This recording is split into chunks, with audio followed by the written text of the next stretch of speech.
What is up, fellow nerds, and welcome to Not Your Status Quo. Today, we are Sunday night just chatting. We've got D23, we got She-Hulk, we got Rings of Power, we got House of the Dragon if we have time. But first, gentlemen, how you doing? Well, if you go to me first, like we normally do, I am grand.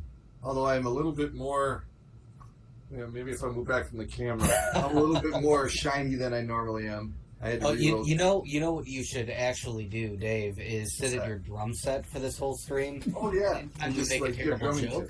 But just to really accentuate. It's just your face. Anyway. Your face looks so aglow. Did you go get a facial or anything today? Yeah, facial from this light I got right here. You wouldn't hear the drums anyway. I don't have a speaker. It just goes through headphones. Ah. So, Doug, how are you? Well, gentlemen, I am outstanding. Man, we had a hell of a week. We were talking about this last Sunday and last Wednesday during our Let's Play. And boy, oh boy, Keith was not incorrect when he rattled off a bunch of the stuff that we have to talk about. I don't know how we're going to get this done in 2 hours, but man, there's a lot going on, a lot to talk about, and I'm doing great. I'm feeling great. So, last but not least, Mr. Keith, how are you? You know what? I am absolutely tremendous. Absolutely tremendous. Yeah, absolutely. Woo! All right. Explain, Keith. Oh, it's just been a good weekend. Well, outside of football today. But we won't talk about that because this isn't a sports. What was the final score of that game? I think it was 23-7. Oh, that's terrible. Speaking of sports balls, I signed up to do one of those football things where you're supposed to pick the teams that you think are going to do good or something. Oh. And I picked the Lions, and everybody laughed at me. Well, yeah, because they suck. Oh. All right. Well, I also like the Vikings because their mascot has a beard, so I'll go for them next.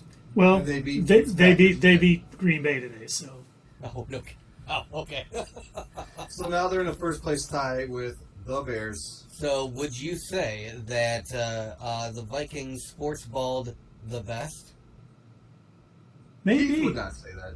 No, I can admit they whooped the Packers' butt. A lot of teams played well today, so maybe. But, I mean, the Vikings beat a Super Bowl contender today and whooped them handily. So, but that's not our concern today because we could care less about the sports balls because we are talking D23. We are talking. Oh, and it looks like Mighty Mage HC just subscribed. Tier 1. Thank you, Mighty Mage. We appreciate it. If there's anyone out there who needs to use their Prime video to subscribe, do it. Do it to it. Don't be shy. But should we start with D23? I mean, a lot of stuff came out. So much stuff. Yes. Oh, so much to talk about. Shall we start with Star Wars? Well, first, let me say, there was a video game presentation on Friday, which I tuned in live. And it was the most underwhelming thing I have ever seen. They showed a bunch of games we already knew about or that are already out in updates. The one thing they did show, they are coming out with a World War II game that stars Captain America and the Black Panther. The Black Panther. Yes. I'm assuming this not is... not T'Challa. Okay, I was about to say, I'm like, this couldn't be T'Challa. Right. Is it T'Challa? It might be T'Chaka's father or grandfather. I'm not sure who they're going to have.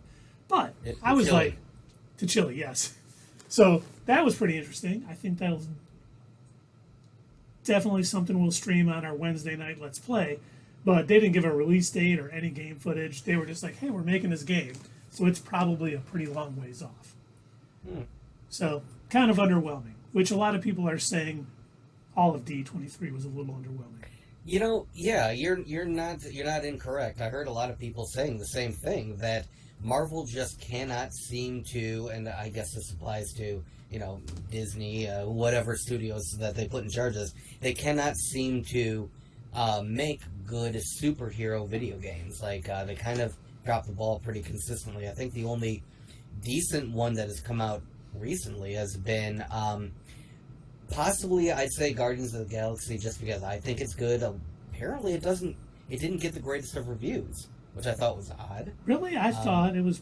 I haven't looked, but I'm shocked at playing it. It's great fun. I thought it was an excellent game, and that Spider-Man game that came out on PS4, I guess that one did really well, and that's why they re-released it.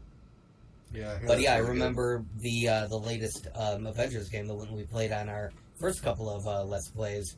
That did not get great reviews at first. I assume that's changed since they made those recent updates. You know, I don't know. No. Oops. I don't know either. I know Star Wars games do surprisingly pretty good. Generally speaking, I'd say in the past decade they've done pretty good. Prior to that, they were kind of hit or miss. I know a lot of the prequel games were terrible. Yeah, I think next gen the Star Wars games have been pretty good. I know, like a Battlefront 2 got really good, reviewed pretty well. The Squadrons game got reviewed pretty well, which is a pretty fun game. It's all starfighting, but it's still pretty fun. So you're saying, Keith, that this trend does not seem to really be changing much? It does not. It definitely does not. It's more so when it's based like off of a movie direct. They do a better job when it's just like the Ultimate Alliance games have been really good. But when it's like, hey, a Thor movie's coming out, we're making a Thor video game, it's usually garbage. Because like that Marvel's Avengers game was fun. It probably didn't get reviewed well because it was very buggy when it first came out. But Guardians, I would think, would have been good. What other games have they had recently? Can't think of any. But let's move on. I'm enjoying it. And that's all that matters. Me, you, and Dave are enjoying it. So, hey, that's pretty much 100 on Metacritic. So take that to the bank. And tune in. Thumbs up from the geeks. I mean, the nerds. Sorry. We're geeks too. But make sure you tune in Wednesday for our Let's Play of Guardians of the Galaxy. But Saturday, we had Lucasfilm, we had Marvel, talking a bunch of things. I have all my notes in the order that they came out. So if it's okay with you, gentlemen, that's how we'll talk about it. It sounds good to me. So they started with Andor. They brought the cast out. Guys, did you both watch that extended sort of teaser that came out on Disney Plus Day? Yes. Oh my god, that was good. That kind of, I tell you what, it was definitely very story centric. It definitely was in the realm of setting things up, but I loved it. I dug it. I thought it looked very cinematic. Which, again, I said that about a lot of the trailers that recently have been coming out for Andor, that it looks more... It doesn't look as congested as, like, what Obi-Wan did, in my opinion. No, you're right. When we saw that one trailer, I mean, it looks more like a movie than anything else, that has come out on Disney Plus lately. Yeah, and they're going to have, I think... Nope. It can't want to make out with you. Yes, it does. Just, watch your eye. Because they have the 12 shows per season, they can get a lot more in depth, and it's going to look more like that. And hopefully if they started out wanting 24 episodes, hopefully they have a plot that'll last that long. Well, just so you know, to that, Tony Kilroy, I think that's his name, is the showrunner and the writer. He had all 24 episodes scripted out prior to even being approved by Disney. I love that. I love hearing that. That they're not doing what JJ did with the sequel trilogy and just kind of flying by the seat of his pants. Yeah, I'm glad they actually have a story worked out. Yeah. Thank you for that. Is that really so much to ask? Yeah. Don't just throw crap out there just because it has, the Star Wars name on it, and then people are going to watch. No, if they really had 24 planned out, that's awesome. I can't wait to see it. And, that's the thing. You're totally right. That's why they're struggling. Like, no movies were announced during this panel. None. And I think it has a lot to do with people are like, you know what? We got to get, or I should say, people at Lucasfilm are thinking we better get our crap together and make sure we have a good plan moving forward, because we cannot do this by the seat of our pants anymore, because we should have been making multiple billions of dollars every movie. And, Yeah. you know, The Rise of Skywalker tanked at the box office, tanked in China, tanked here, tanked everywhere. So hopefully they're taking this time to figure out. The Disney executives are sitting there thinking like, oh my God, we spent billions of dollars for this IP for this to happen? Yeah. I bet they thought they were going to make that money back with that trilogy, and I don't think they did. They didn't make the $4 billion back.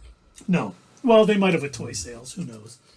But yeah. I mean, but you're right. They should have. And I hope they're taking this time, like I said, to do the right thing and get their act together, because even Lucas had everything totally, you know, outlined out how he wants it to go, and obviously made little changes here and there as he saw fit. But you got to have that vision. If you're going to make a trilogy and you're going to have it all come together, plan the shit out. Know what's going to happen in movie 3 so you can hint at it in movie 1 and build up to it. And they just haven't done it.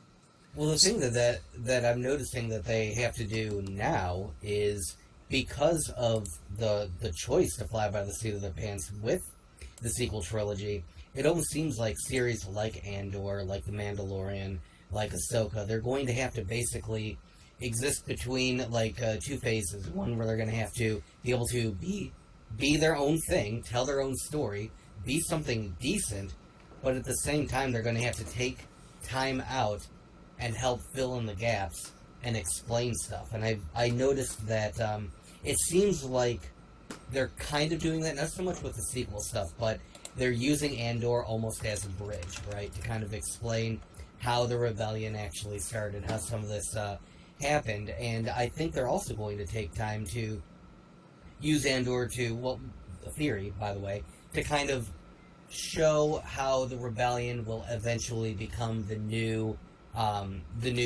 government, and how they'll eventually fall to make way for the New World Order. For the First Order. Oh my God, First Order. Thank you. You're going to show how the New Republic goes down by being blown up. I don't know. I mean, a lot. Obviously, there's a lot of political infighting too. There's a lot of innuendo in what Keith just said, by the way. I'm sure there is. But Are you at your drum yet? yeah, but it's a shame that they can't just exist to tell good stories. They have to pull double duty. They've got to be able to tell a good story and be able to get good ratings, but then they also have to be like, here's why the whole cloning bullshit exists. Well, the Mandoverse seems to be handling that. Yeah, with the Mandalorian, they had it planned out for that season, and that's why it was so successful. Yep. You know, and I'm sure Dave Filoni had plans beyond that season, like he's executing now. So, you know, that's what they got to do. I don't care if it's Filoni writing it. With these other Star Wars series, they still have to have a main plot that they have to get to, and it doesn't seem like they were doing that with the sequel trilogy. We know they weren't. But next up on this is something that I'm very excited for. Tales of the Jedi. Yes, that looked good. The only problem I have with this is it is 6 animated shorts. It looks like, I mean, they're basically, there's 3 episodes focusing on Ahsoka, 3 episodes focusing on Count Dooku. Now, I don't know what they consider a short. If it's anything like the I Am Groot ones, those are like 5 minutes. They need them longer than that. I hope that's not what it is. Because 1, the animation style looks great, and we're going to look at the trailer here in a minute. But 2, it seems like there's so much story to tell. They're basically, it looks like to me what they're doing is why Ahsoka grew up and became such a force for good, and why Dooku was so tempted by the dark side. I have a thing about that, by the way, because I watched the trailer, and it's a nerdy nit. Hold on, you know what? Give me just 1 second. Okay, I'm ready for my nerdy nitpick. Do it. Push your glasses up. Go ahead and start the trailer. Oh, if you're ready. I'm not. Hold on. If you got more to say.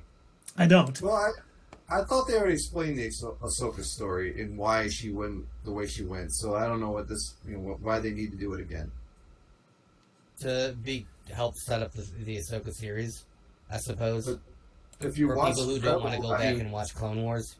If you watch Clone Wars and Rebels, you'd be all set up. But there might be a little more to tell when she's a baby and other things. So, well, let's take a look now. About to play it. Look, you know Disney likes their baby characters. That's what makes the most money. Baby Groot, Baby Yoda, Baby Ahsoka. Young Avengers. Avengers, they're not going to be babies. Might as well be. So now who's that? Is that Padme? Jedi. Who was that supposed to be? No, I don't know. Let's go back. Okay, so this is little baby Ahsoka. I got a 5-second. Okay, right here. Pause here. It's not fair. Everywhere there is life. All right. So she says... Is that Shakti? I don't think that was Shakti. It looked like an older lady. It was not Shakti, but it was someone who said, you see everyone there in life. But I bet people are out there wondering, like, how does he know Shakti? Off the top of my head. I'm sorry. How would we not know Shakti? Come on. Have you seen our channel? Some other people might not, Mm-hmm. Kind of jumping around. Right, I'm gonna play through it, but yeah, we see that all right, death. go ahead. I'll tell you where to pause again. honor it. But he's not going to do it. Do He not will. fear it. I trust him. I put all of my faith in good Sir Keith. Are you referring to this older Shakti-looking lady Yep, who says right here. Ahsoka is Jedi? Yes. Okay. Here's my issue with that. We've talked about this before. Jedi is a specific title. It is not just a person who happens to use the Force. This woman is clearly talking about a baby Ahsoka who probably just finished killing that tiger lion thing, right? She didn't kill it. She made friends with it. Made friends with it, whatever. She used the Force on it. That's the key. Okay? I think, and again, this is my nerdy nitpick, actually, she's not a Jedi yet. She didn't go through Jedi training. She's a Force user. Let me one-up your nerdiness.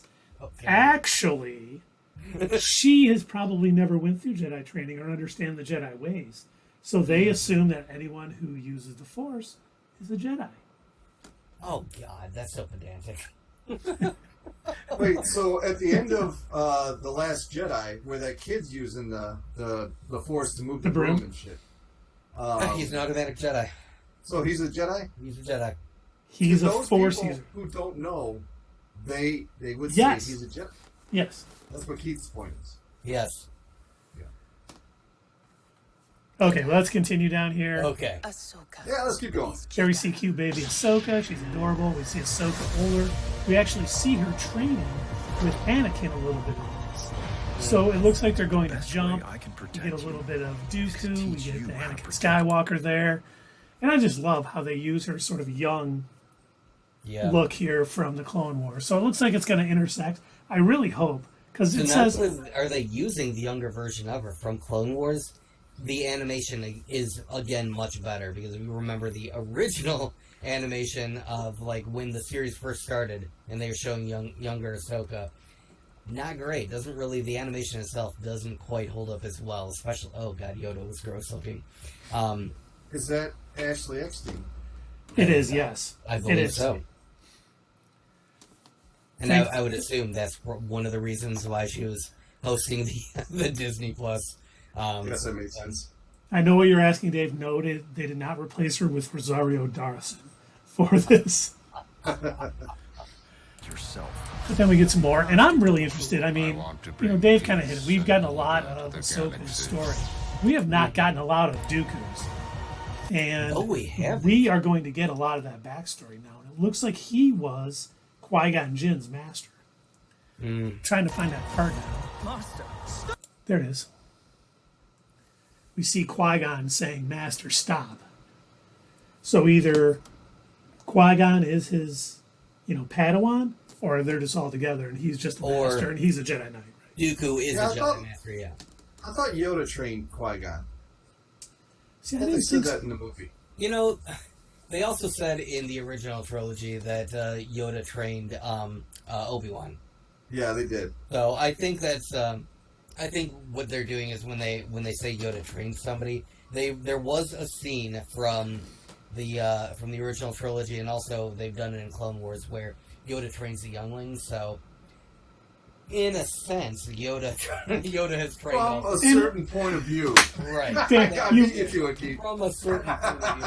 Boy, we are really actualing this. The entire Star Wars universe. If you're new to the channel, we don't do this all the time.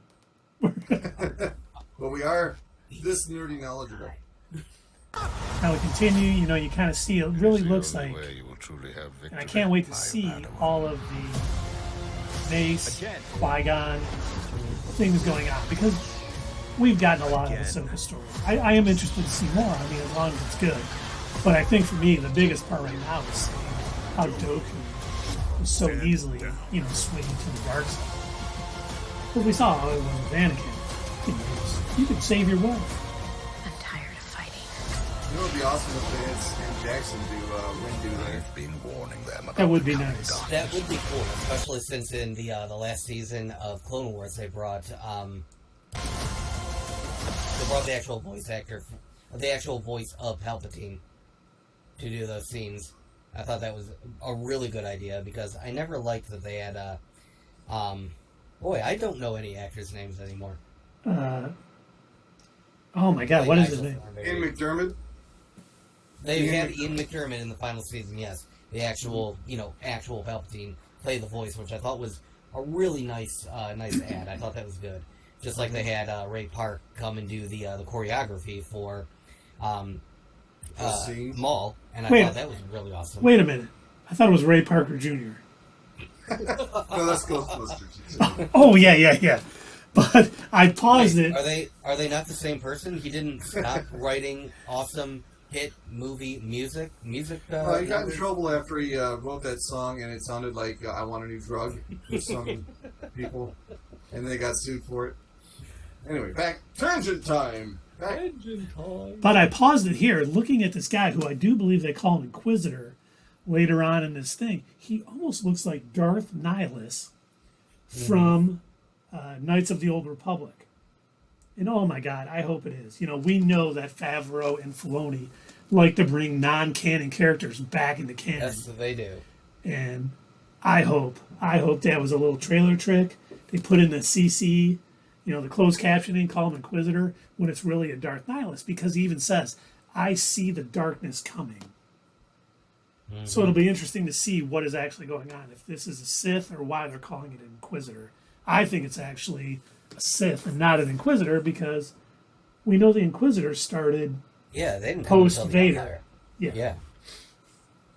Maybe Darth Maul and training. Did that term even exist in the realm of the Sith until Palpatine took power? Not that I... With the rule of two, I can't imagine they would have allowed something like that.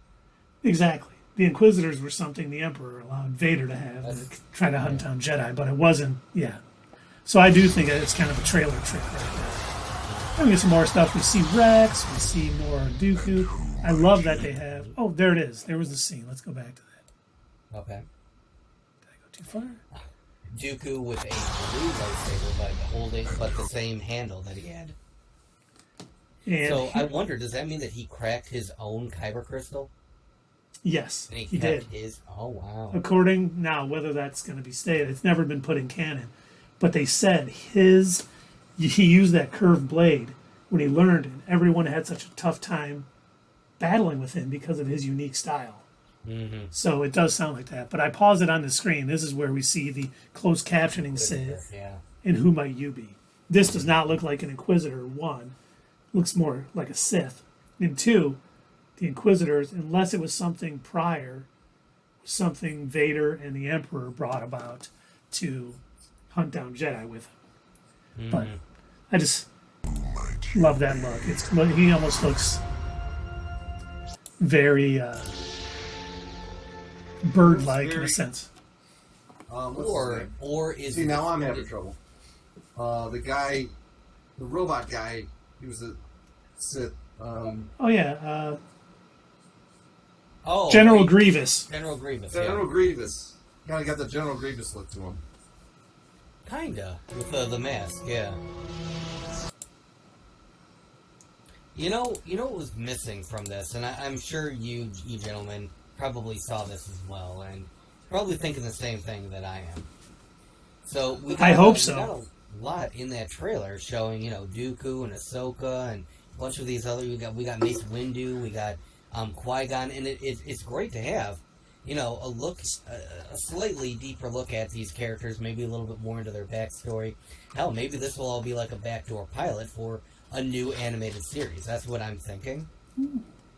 But you know what was really missing from this? A short about the Martez sisters. Obviously, that is what everybody's been asking for. That's what needed to exist. Everyone needs to know where they came from, what they're all about. I think we know what we need to know. What's going on with the Martez sisters? How did they get to Coruscant, man? Everyone, I'm pretty sure we know what we need to know about them. everyone's asking. They're like, there's got to asking. be more to their story because what we've seen so far has been terrible. There's got to be more to it.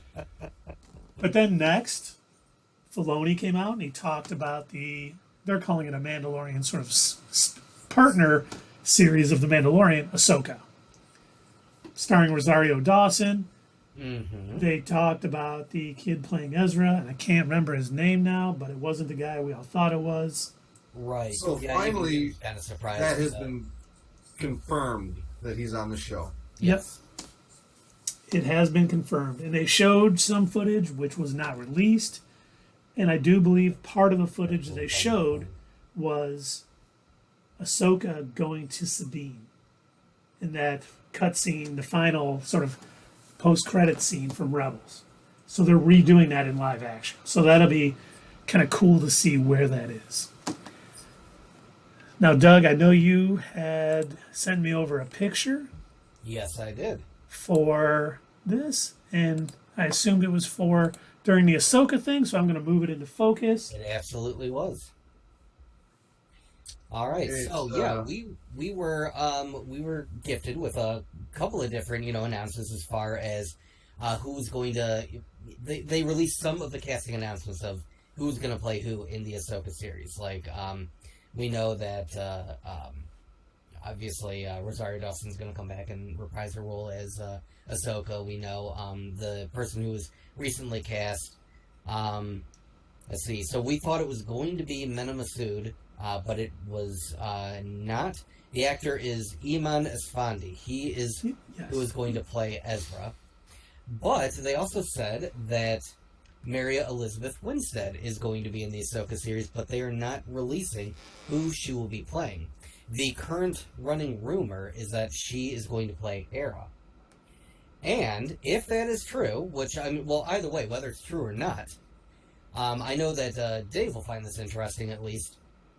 But we know Mary Elizabeth Winstead is playing in Scott Pilgrim vs. the Universe.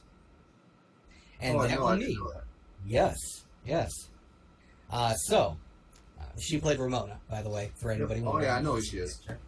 So, if that's the case, that means that we are now going to have Ramona from Scott Pilgrim in the Star Wars universe, and we have... oh my god, what character did Captain Marvel play? She was in Scott Pilgrim in the MCU. Yeah. And it's funny, I'm waiting to see what other characters they're going to pull from the Scott Pilgrim show and bring into. Well, Ramona was also in Birds of Prey. That is true. I forgot about that. So she's in the same universe with Jesse. What the hell's his last name? Played Lex. Oh, yeah. Eisenberg. Yeah. Yeah, so she's in that universe with him now, too. And Rosario Dawson is also in... Oh, wait, no, never mind. She's in the Marvel. That's Marvel. Now, tangent time. I don't know if you guys saw this. Speaking of Lex Luthor, Titans Season 4 is coming to HBO Max in November, and they got a new Lex Luthor for that show. Okay. It was a guy from Agents of S.H.I.E.L.D. I can't remember his name now. I just saw it drop today. Don't know how I feel about Titans, but cool. Well, Titans got canceled, right? So will be the last. It'll be the last season. Last we hear of it. And you know, another thing about that is like, if they want a continuous universe, which it doesn't appear that they do, then you can't recast every show you put in. You know, you got to have the same person playing them. Yeah, Michael Rosenbaum, John Cryer, Jesse Eisenberg. If you have like 4 or 5 Lexes at the same time, that just, you know, who cares? Oh, hold on, 1 second. I got you, Dave. I got you. You got me. Yeah. Multiverse. What did he say? That's not in the DC though, is it? The DC multiverse. Flashpoint. So they got 2 Flashes. They got Grant Gustin and Psycho Boy, and then they got Jesse Eisenberg and whoever this new guy is. It's and Titus. How many Batman do they have? Yeah, Affleck. Who's the guy? Edward Norton. What's his name? Christian Bale. It's too many to remember. Christian Bale, yeah. No, the one who's playing him now. Oh, Michael Keaton. Oh, Robert Pattinson. Oh, Robert Pattinson. Robert Pattinson. Yeah. See what I mean? Yeah, how many you could list there? You listed 3 of them that are active. Mm-hmm. You know, it's just like, all right, enough. I can't concentrate on who's playing Batman. You know, it was like, at least with James Bond, they had one guy playing him at a time. You know what I mean? It does help when it's only one at a time. You know, and we could talk more about this, and we will when we get to finally experience DC's fandom. Oh wait, Yeah, can't wait for the. Oh, They're gonna guess back to D23. Oh, boring. Well, next at D23, because you know DC fandom's coming later October. Favreau announced that John Watts, which we knew this, who directed Spider-Man No Way Home, is helming Skeleton Crew, an upcoming Disney Plus show set in the New Republic. Chris Ford is writing, and Jude Law is in it with a group of 4 kids as they try to make their way home. And that was about all they shared. So we knew all that already, so it was no big shock. And then to celebrate the 3rd season of The Mandalorian, Filoni and Favreau brought out fellow executive producer Rick, I cannot pronounce his last name, alongside the cast, including Pedro Pascal, Katie Sackhoff, Emily Swallow, Amy Sedaris, Giancarlo Esposito, and then Lucasfilm released the teaser for it. So we're going to watch that now. I hope you gentlemen had a chance to see it. I know I did. I did. It was excellent. Now here we go. Unless you want to narrate while it's going, I think this is definitely the best show on TV right now. You are not wrong, sir. You know, we get a lot of older footage to kind of start this out. We do see his new ship landing somewhere, kind of Grogu coming out. We see the Lucasfilm Limited extravaganza. Which I'm probably ahead of everybody right now. You have removed your Then we see Mando walking. Oh, Doug Beck. That was Weird. Yeah, we're all misaligned on the page too. Oh, there we go. Sorry. Yeah, we're down to 2, back to 3. And then we see his ship flying around, Grogu upside down. Couldn't really make out what the ships were when I kept watching it. We see Katie Sackhoff, which we assume is on Mandalore. We see the Mandalorian with some other Mandalorians. We see, what's his name? Can't think of his name. Yeah, Grief Karga in that sweet outfit. And then, you know, the one thing that I wanted to talk about, the one thing that stood out to me, I only watched this trailer a few times. I didn't have a chance to go frame by frame through everything yet. But the fact that Katie Sackhoff was talking about how your zealots kind of ruined us. Yep. And then she said, where were you when all this was going down? Yada, yada, yada. It almost sounds like either there's going to be a civil war coming up, or she's like, you are going to unite us. You're going to unite your kind of zealots with the rest of the Mandalorians. I couldn't really tell where they were going with it. A Mandalorian civil war? That is unprecedented. Well, I mean, it doesn't sound like he can't even fought imagine her so she could get the Darksaber either. You know, she's going to have to be on his side right now. Yeah. I don't Here's the thing. This is my theory. I don't think Mando, Din Djarin, I don't think he cares. I don't think he wants the throne. He mentioned it multiple times that is not his goal. He tried to hand her the Darksaber a couple of times. Which I love that scene when he tried to hand it to her, and Giancarlo Esposito as Moff Gideon was like, oh, no. She can't take it. She has to win it in combat. And then he goes, oh, well, then in that case I yield. Yeah. Nope. Can't do Nope, that. Doesn't work like that. So here's my theory. I think he is going to go to Mandalore like he was told to by the Armorer. By the armor in order to bathe in the waters of Mandalore, whatever they're called, because that's the only way he's going to somehow restore his status and become a Mandalorian again. And that's all I think he cares about, because that's the only lifestyle he knows, it's the only family he knows. And yeah, it's definitely a step back for his character, especially considering, we saw him actually remove his helmet when he felt he needed to for the sake of his child. But if he doesn't have that connection with his tribe, with his family, then he may feel like he truly has nothing. But here's where I think it's going to take a twist. He wants to go to Mandalore, and the only thing that he wants to do is to restore his right to be a Mandalorian. I am betting that his clan is, in their minds, are thinking, finally, somebody who is a true Mandalorian who doesn't remove their helmet is going to take the throne. He has the Darksaber as an opportunity to place him on the throne, whether he wants to or not. And you know what? It's because this is the way. This is the way. And he's going to get caught up in the middle of a battle, even though he does not want to. And remember, if you watch Dune, that kid's dad said the greatest leaders are always the ones that don't want it. Mm-hmm. So I think they're really setting him up to be the next Mandalore the Great. Because he's really, I don't want to lead, I don't want to do this.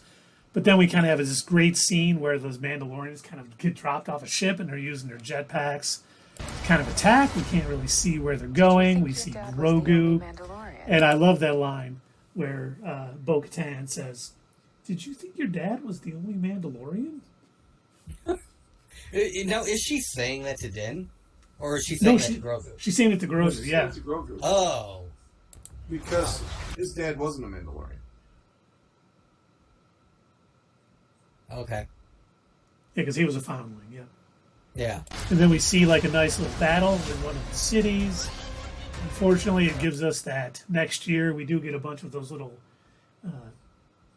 creatures that Jabba had that is always laughing at everybody up in a tree. Look at how much this town has changed. I'm impressed. So not only is Greef Karga, sporting an amazing new wardrobe, but I really got to wonder, is the power going to his head now that he's back in charge of this town? Is he dressing a little bit fancier than he should? Probably. What is he? Is he like the chancellor of this town? He's the magistrate. Magistrate. Yeah, it's basically the same thing. It's like the governor of this town. Hello, Governor. Like Attorney General.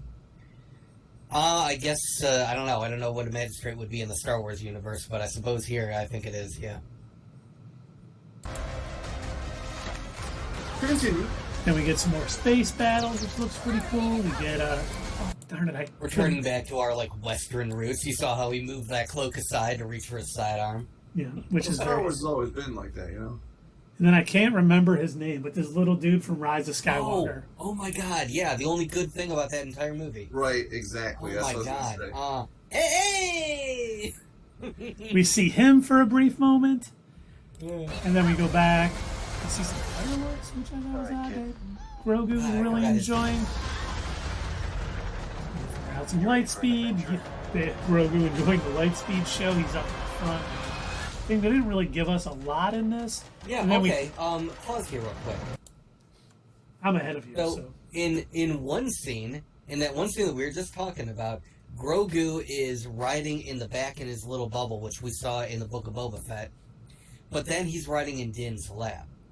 Is that because he doesn't like riding by himself? Is that bubble compartment attached to the thing? I think it does attach, but yeah, I think you're right. Okay. I think he was lonely and wanted to sit on Din's lap. Yeah, he had to be up there so he could reach that little handle Right, thing, right. you know. I like the ship. I like how fast it moves. I like how much like Din loves it like a sports car or whatever. But God, they gotta get a bigger ship again, especially if he's going to go back into at any point. I don't know if he's going to, but if he ever gets back into any kind of bounty hunting, he's got to get a bigger ship. And if he's gonna live in it, you know, he's got to have another. That race. too, yeah. So yeah, that's a good point you bring that you mentioned, because there were a couple of times where they had long trips that they had to make, and you know he's got an entire living quarters in that ship that he's able to like put it in autopilot, step away, use his restroom, sleep, whatever, have meetings with other criminals, and Maybe they'll call this new ship the Debbie Harry. Even, I think you're confusing Peter Quill and the Mandalorian. well, I mean, yeah, that. Of I course, got your joke. I'm trying to cross-thread it. I got the joke. I thought it was funny. They'll call it the Leia. There. Oh, there we go. Yeah. They'll call it the Leia. Yeah, There. or the Fisher. They'll call it the Fisher. There we go. I absolutely love this part, by the way, that you paused on. I love how it fades from the background into the title. Really nice little visual effect, in my opinion. Thought that was cool. It is definitely a very cool effect that they did. But yeah, I'm really looking forward to this. You know how hyped I get for the Mandalorian. I was concerned before the first season because I thought, I'm like, are they just doing Boba Fett knockoff? Is this going to be? And then when the preview started coming out, I was like, oh, this looks good. And then talking with you two and the theorizing started happening, and all of a sudden I'm like, oh my god, I'm going to love this show. And then I watched the show and it was good. And then when they said they were announcing the second season, I was hyped for the second season. Every single one of those episodes, I felt like most of them had good water cooler moments too. Those were definitely episodes where we could, you know, talk about them after the fact. We could theorize about things that were going to happen. Really, really, really good. And they really projected, like, we did a lot of what's next to C's, what's next to Cole's. What's next time? Plural of what's next is for The Mandalorian. I thought those were some of our best videos. And there was no filler, you know. Oh, Every show was a good show. yeah. Oh, Sierra's here. Ah. Well, welcome, Sierra. And Sierra's working on your painting right now. Very cool. Oh, so I announced on Twitter. I know this doesn't have much to do with the painting, but my brain works in mysterious ways. And you can probably see the smoke coming out of my ears now. But I announced on Twitter that I was going to go to Comic-Con. I've decided that I'm going to go in costume. As Thor? Yes. Nice. I am going as Fat Thor. I already got the blue hoodie and the red robe. You got Mjolnir? What's that? You got Stormbreaker? I've got Stormbreaker. Yep. Very nice. Yep, was able to find a decent one on Amazon. Looks pretty good. And I am hoping to meet Karen Gillian. I've met her. Very cool. And she is very cool. Yes. She played in Sierra Jumanji. was there. She played Nova in Guardians of the Galaxy and a couple of other Marvel movies. So I'm looking forward to that. Nebula. You said Nebula, Nova. thank you. Yes. Yeah, and she's a striking young woman. Yeah. She's about 5'11". That's what I talked to her about. Oh, wow, when I met no her. She kidding. was- yeah, see, Sierra said, yeah, she was tall. Oh, That's boy. the only thing she said to me when I got into it. She goes, oh my God, you are tall. I said, yeah, I am. I forget what I said, but I made a joke that she didn't laugh at. Well, She's still good. I got a couple of flyers made up for a channel. I'm going to be bringing those with me, and I will occasionally drop them here and there, and we'll see if we get some additional subscribers and stuff. Nice. Don't know, can't hurt. Actually, when Keith comes back, I'm going to grab my picture and I'm going to show it to you. Oh, all right. with me and Karen. Very good, yeah.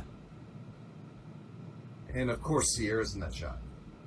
Ah, Sierra, do you want to be famous? Do you want me to put your picture on the internet? I think Sierra has an Instagram. It's already there. Oh yeah, that's probably right. Yeah. We should all go. Yeah, well, I got a gig that weekend. I got 2 gigs that weekend, Sierra, so I can't go to that. Ah. I got a gig here.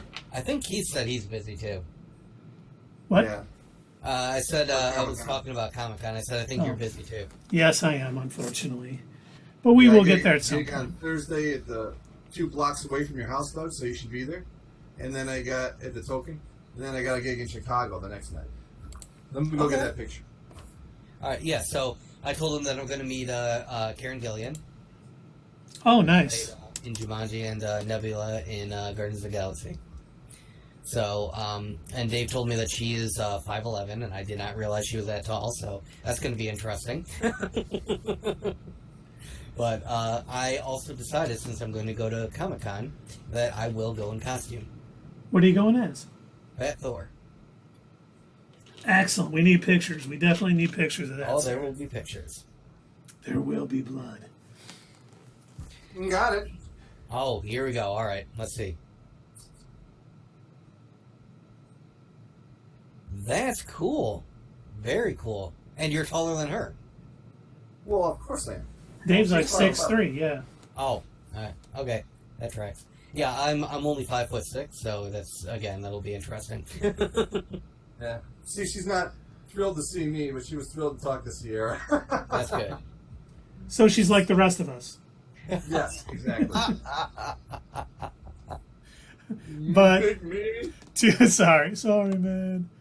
But to Well, finish chance your time over now that Keith is back to ruin all of our fun. No. sorry guys. But the final thing we did learn from not the final thing, the final Star Wars related thing is that the Bad Batch season 2 is coming 2023. I believe it's January 4th. It kicks off. So unfortunately we got to wait a little longer for that, but That's a show that I didn't expect to want a season 2. Yeah. It was good. I want a season 2. I want to see more. Yeah, I mean, we need to know what's going on with Omega. And honestly, I really like the Bad Batch. I didn't really care for them that much when they were introduced in the Clone Wars. To me, I felt like that was like all right, whatever. It's a weird little episode where they're all filling the role of some sort of like action hero in a group. Like, oh, I'm the hacker, I'm the demolition expert. We're forming a crew. You son of a bitch. I'm in. I'm in. I felt like that's what it was. But then actually seeing them, outside of going on missions for the Republic and seeing them like on the run, just trying to protect somebody in their own stories, man, I liked it. I really enjoyed it, and I thought it explored, the world of clones a lot more. And seeing that one clone especially show up in Obi-Wan after the fact, sitting there begging and asking for money in his helmet, it's like, you gotta wonder, what ended up happening to them all. yeah, and we haven't seen any more of the Bad Batch in any future things. We didn't see any in Rebels. We didn't see any in Obi-Wan, so we don't know really what their fate is. Mm-hmm. But next we saw Indiana Jones. I don't know if you guys are Indiana Jones fans. I've enjoyed some of the movies. I don't think they should make any more. I like the first 2. I mean, the ones after that have just been like, okay. True. Now the theme song is one of the greatest theme songs I've ever. Oh, but great. Yeah. James Mangold did direct it, and they showed some footage. It was action-packed. They said it had epic car chases and Harrison Ford racing through a subway on horseback. Supposedly, it's going Well, they older can't run indie it and some So, and some younger indie. So hopefully it's good. He did say though, which I think is good news, this is my last time playing Indiana Jones.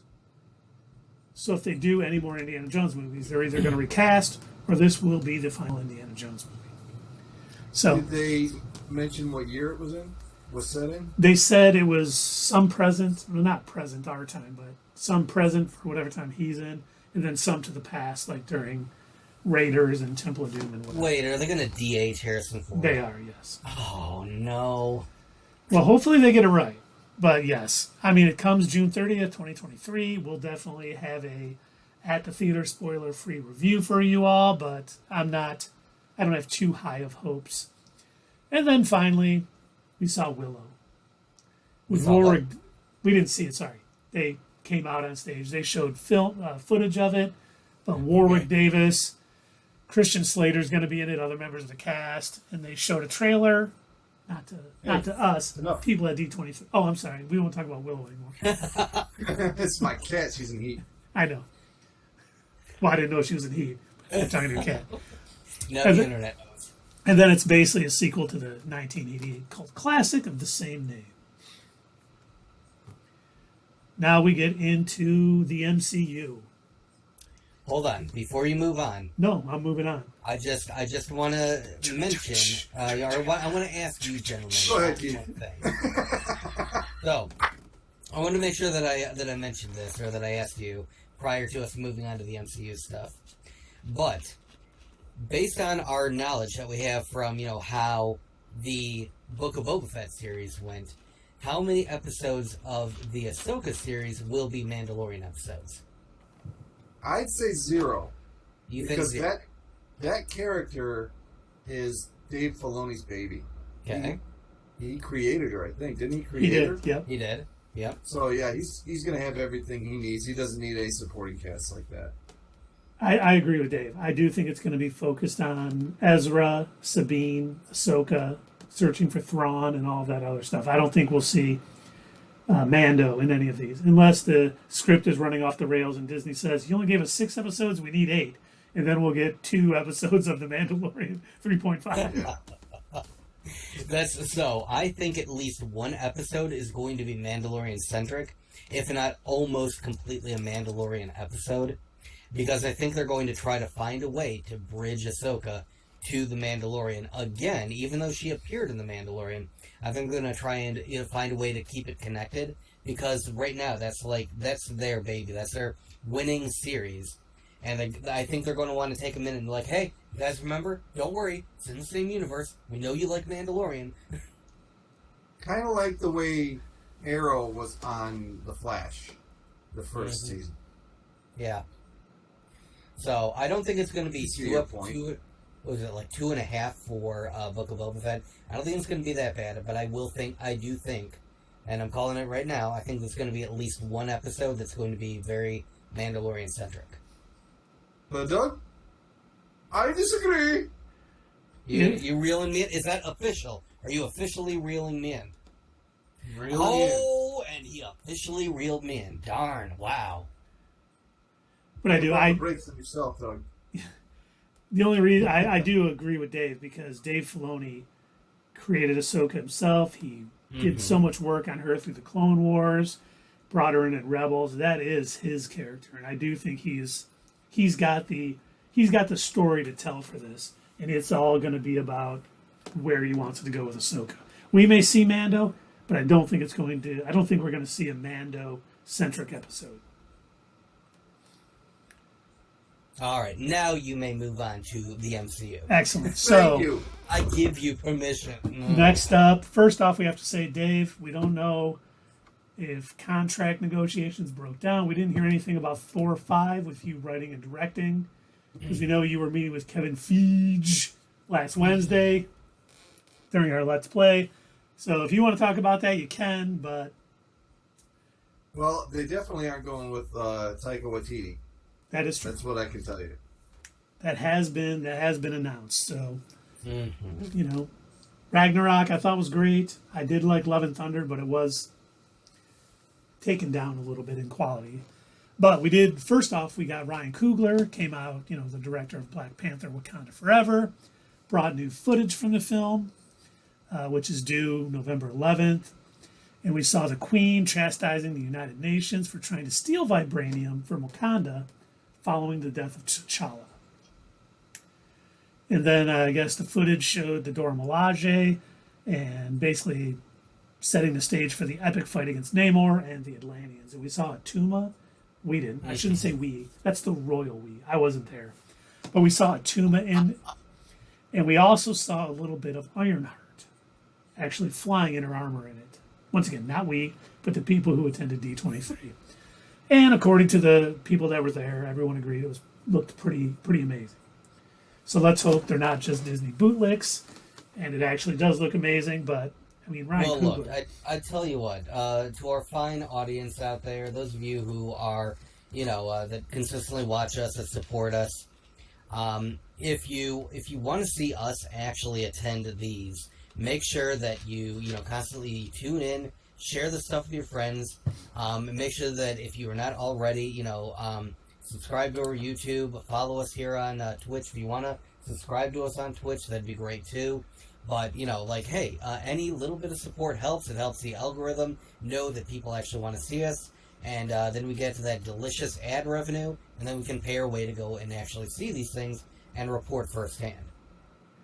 And that is true. The more clout we have on these social media platforms, hopefully we'll one day be able to get the early screeners and all the stuff that some of these other bigger channels enjoy. But we still love doing it. So we're going to do it no matter what, but it would be nice to have that. It would be nice that if I was, the more watched Doug on the internet and not a dog sitting on Ryan Airy's desk. Well, you're our second favorite Doug. So nice. I mean, that dog is great. Sorry, man. You're great, Doug, but Doug... And then what the cool part was, one of the cool parts, Ryan Coogler stayed on stage because he's one of the executive producers of Ironheart. And they showed footage from Ironheart at D23. And the one part that I thought was great, reading about, I didn't see it once again, but they confirmed that the villain is the Hood. So this is going to be a technology versus magic sort of series. And I do love the Hood a lot because not only is he kind of a cool villain, he's like this sort of this gangster guy who kind of got powers from a demon and uses magic and all of this other stuff. But at one point, he put together his own little band of supervillains to take on the Avengers and everybody else. So I know the rumor is that he's going to also be in the Thunderbolts as part of the villain. I wonder if he's recruiting his own supervillains to take on the Thunderbolts and all of that. And if it is, I hope he finds the Wrecking Crew from the last episode of She-Hulk and powers them up more. And we get to see the Wrecking Crew in all their glory. That'd be great. I do. I was rewatching She-Hulk. I was rewatching. We're not talking about that yet. Pretty much all the episodes today. I just want to mention about the Wrecking Crew. I forgot that she had actually asked them, "Would you guys do Robin as Guardian Construction Crew?" And they said with a completely straight face, "Yeah." That was great. Of course, only in the MCU. And then next, the big one, which I was so disappointed because Ant-Man and the Wasp: Quantumania was next. Paul Rudd was there, Lily, Jonathan Majors, and Paul Rudd is saying this thing is bananas and it's going to be unlike anything they've ever seen before. Saying that Jonathan Majors as Kang is just amazing. And then they showed a trailer. And as soon as they said, "Oh, we're showing a trailer," I thought for sure it was going to be released. And unfortunately, it wasn't. But basically, the footage showed Lang, Van Dyne, and the Pym families being pulled into the quantum realm and faced a terrible new foe, Kang the Conqueror. And he did, people were saying, we've seen the footage from Comic-Con. We kind of had a bootleg copy where he's like, yes, absolutely. Doug redeemed. Absolutely. Wait, does that count? Yes. Where he basically tells Scott Lang, "Oh, you're an Avenger? Have I killed you before?" And just how it's delivered and all that stuff. So cannot wait to see footage of that. Cannot wait to see that in theater. So that's cool. And then one of the big things, what do we think about the She-Hulk twerk scene? You hated it. I thought it was great. I thought it was fine. I had absolutely zero issue with it. It was basically an end credits scene, and I just thought it added to the kind of fun thing that they are doing with the series. I think that it was overhyped on the internet. And people made a bigger deal out of an end credit scene than it needed to be. And also, the reason I liked it, during the Dan Slott run of She-Hulk, he was basically setting up the storyline where She-Hulk has all the fun. And Jen Walters is kind of the stuffed shirt, lawyer who wants to do things by the book. And She-Hulk was partying a lot in Avengers Mansion. And, Tony and Steve had to talk to her at one point, like, you're doing this way too much. You're bringing dudes here for overnight stays. You got to stop doing that. Yada, yada, yada. And this was kind of their way of kind of hinting at that coming down the line. And I thought it was a fun scene. You know what? What if? How often do you get Megan Thee Stallion to guest star on a superhero show? What if that is her alter ego? It's not an angry, mindless, crazy person that destroys cities. What if she does have an alter ego that she doesn't realize? It's not Jen. She's a mega partier. Mega party girl. The whole kind of parties. Right. Yes. So I found it to be really stupid. I mean, yeah. It's We'll stupid. get into that when we get to the show. No, not stupid in a good way. Next, we finally got confirmation. Oh, Doug left. We can talk about how much Dave loves twerking. Oh, you want to wait till it goes to the next until Doug comes back? Yeah, we'll wait till he comes back. Doesn't hurt. Yeah, I just think that the jokes on that show and that kind of thing, it's like, it's not raw humor. I guess it's the kind of humor you can see coming from a mile away, and it's been done a million times before. That's why I don't think it's funny. I don't care about Megan Thee Stallion. I don't even know who she is if she wasn't on that show. So, could care less. I just think little things. But we'll get into some of the jokes that I find funny when we get to it now that Doug is back. Because next, we finally got confirmation, even though it has been reported everywhere and everything, that Werewolf by Night, the Halloween special, is coming. It is coming October 7th, I believe. You want to say it's coming one more time? It's coming during the twerking scene. But it is a Marvel Studios special presentation, which I thought was funny. We'll see the trailer here in a minute. They did release footage. I loved that opening. They're really leaning heavily into the old black and white movie thing. It was like great. It looks so much darker than I thought it would be. Vincent Price seems to be a heavy influence on this. And yeah, I'm shocked. I don't know what this is going to be rated, but what they showed looks like it's leaning to be, rated R. So let's jump on over to the preview. All right, if you insist. Hold on, here I go. Doug, you just got back. Yeah, I'm like the Flash except jumping. All right, so we're going to hit this. We have this new opening with all these fancy lights for this special presentation. Yeah, it was good. This was one of the shows that we saw, but this Halloween, we see this very dark. 80s right there.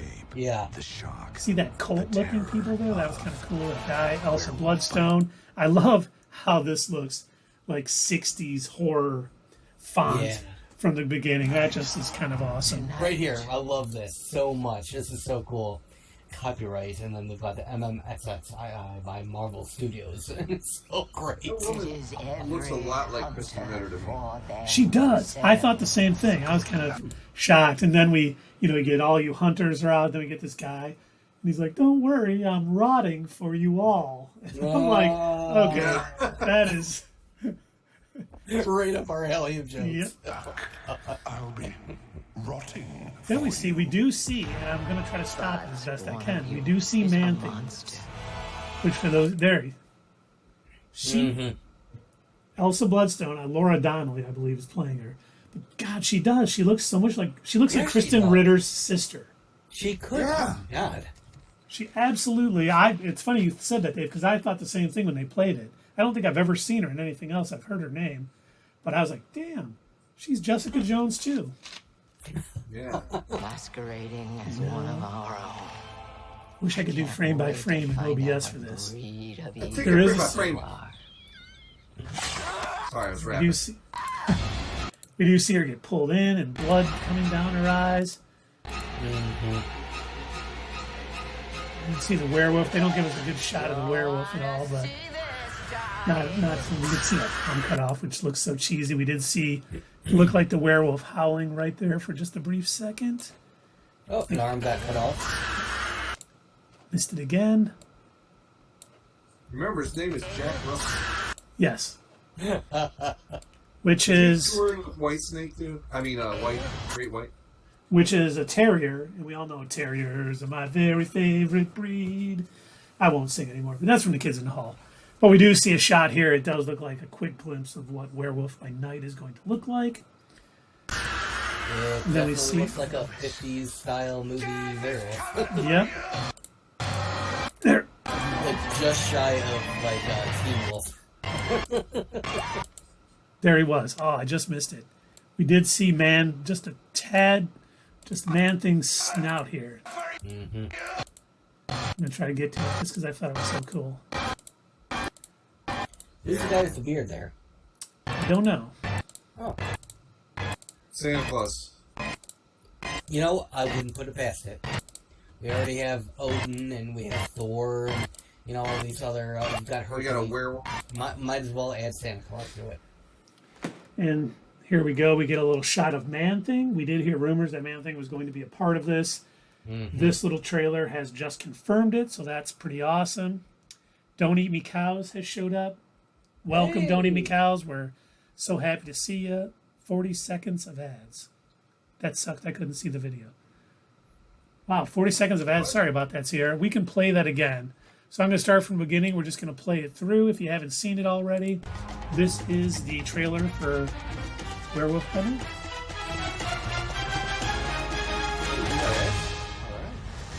Yeah, they happen every now and again, like when I'm watching a Terrible Gaming or something. A You can't random escape ad will play, the like, shock, while he's still the talking. terror of Werewolf by Night. Tonight, it is Yes. every Yes, it is. hunter for themselves. Good luck. Not very much. I'll be rotting for you. But one of you is Did a you drop an monster. absolutely in there? No, I didn't. I just masquerading take a as sip. one of our Because own. I was thirsty. But I once. did. I can't wait. So to I find gotta out ask a what question. breed of It looks evil like, based you on are. the armor and the weapons that they were using against Werewolf by Night, it looks like this is taking place in modern day. Even though this is filmed like a black and white movie, I assume that's just the aesthetic that they're going for. Please But don't do this. this takes place in the modern MCU. You know, we didn't get a Midnight Suns announcement or anything, but Man-Thing Werewolf by and Night. Werewolf by Night. We're both into Midnight Suns at one point. So Any chance that we're going to you see see that? the Black Knight, that's his name, right? yeah, Dane Whitman. Any chance that we'll see Dane Whitman as the Black Knight, or that we'll see Moon Knight? And they just haven't shown them in the trailer. I Or don't. Blade. I mean, there's always a chance. I don't think we're going to see Black Knight and Blade until the Blade movie. I do think Black Knight's going to show up there just because of the post-credit scene from Eternals. But it could be. I mean, this entire project wasn't even announced until less than a month till it's coming out. Yeah. So I bet they did a lot of, scenes in the volume. So Kit Harington could have shown up. You know, there could be a lot going on that we don't know about. But with Elsa Bloodstone, Man-Thing, Werewolf by Night, I think there's enough new characters. They're not going to, throw anyone else in there. But I would love it if they did, because I'm looking forward to seeing the Black Knight. And Don't Eat Me Cows, yes, the Black Knight is Dane Whitman. He holds the ebony blade, which is cursed. And he basically is a long-lost relative of the first Black Knight from Arthur's time. And yes, he's Here's played... something for you. He's played by Jon Snow from the Game of Thrones, Kit Harington. Hey, I just saw something in that preview. It's very, I guess noir would be the word for it. In that scene where you paused it for a second, and then when you played it back, it was just there. But there was a scene where a guy had his hand up here and there was a circle on his hand. That is what they call a cigarette burn. That's where, in the old movies, when you were a projectionist, you'd know where to cut the film and splice it onto the next reel. And so that was done in the old movies, and you'll still see that if you watch old movies now. You'll see a little black up in the corner here, and so that was on that thing. I wonder if they're going to run the whole show like that, like it's very noir. I bet they will, because I mean, look at WandaVision. When they did WandaVision, they kept all of the. That's true. Yeah. Like, hey, this is set in the 50s. It had a very 50s theme, a very 50s feel to it, a very all the things. And as it got further and further, every one of the sitcom era had like something that was unique about like how those type of things were filmed. Like when they did the whole the 70s with like the Brady Bunch style thing, the fake sets and everything, where you could kind of see like all the grass and all it was like AstroTurf and everything. And Don't Eat Me Cows asks, what is a reel? It is one of those. That is something that Dave reels in when one of us theorizes. No, it used to be right now when they send the movies to theaters, they come digitally, so they don't run the reels anymore. But they used to have these huge reels. You could see them in older movies. In fact, when we put this on YouTube, we should find some footage of them. If you've ever seen Inglourious Bastards. Yeah. They talk about them in that movie. They're just the reels of film that they're like in a half hour's worth of footage on one reel, on a film reel. And then you would put it on one tray. On a projection, this would have 3 trays. And then you would link all the trays together, putting the movie, connecting the movie. And that's how it ran continuously instead of having just to stop and start the next reel. You just splice them together. So, I hope that answered your question, Don't Eat Me Cows. Because after Werewolf by Night, which is coming October 7th, that was on screen for a little while. Can't wait for it. We'll definitely be reviewing it here. And no, Don't Eat Me Cows. It will not only be on October 7th. That's just when it's going to premiere. It will be only on Disney Plus, to my knowledge, though. Yes, only Disney Plus, and once it's on, it'll be on there for good. Yeah. At least we hope. Yeah. So far, I haven't noticed Disney Plus in the habit of taking anything down once they put it up. The only thing that that anyone may run into is they did add age restriction to it, so that way your kids can't turn on Deadpool or something. Yeah. Because I did see Deadpool on there the other day. And if they're smart, they'll put some sort of restriction on Dark Phoenix, so nobody will see it. Yes. Yeah. You have to go through 50 dialogue boxes. Are you sure you want to watch this? Really? We are warning you against watching this There's movie. nothing else on. You don't want to go to HBO? You can't find something on Hulu? I mean, come on. You really want to see They this? bring up, have you checked Netflix? Morbius is there. Then. Oh! Okay, I wanted to... Go ahead. What were you going to say, Dave? Go ahead.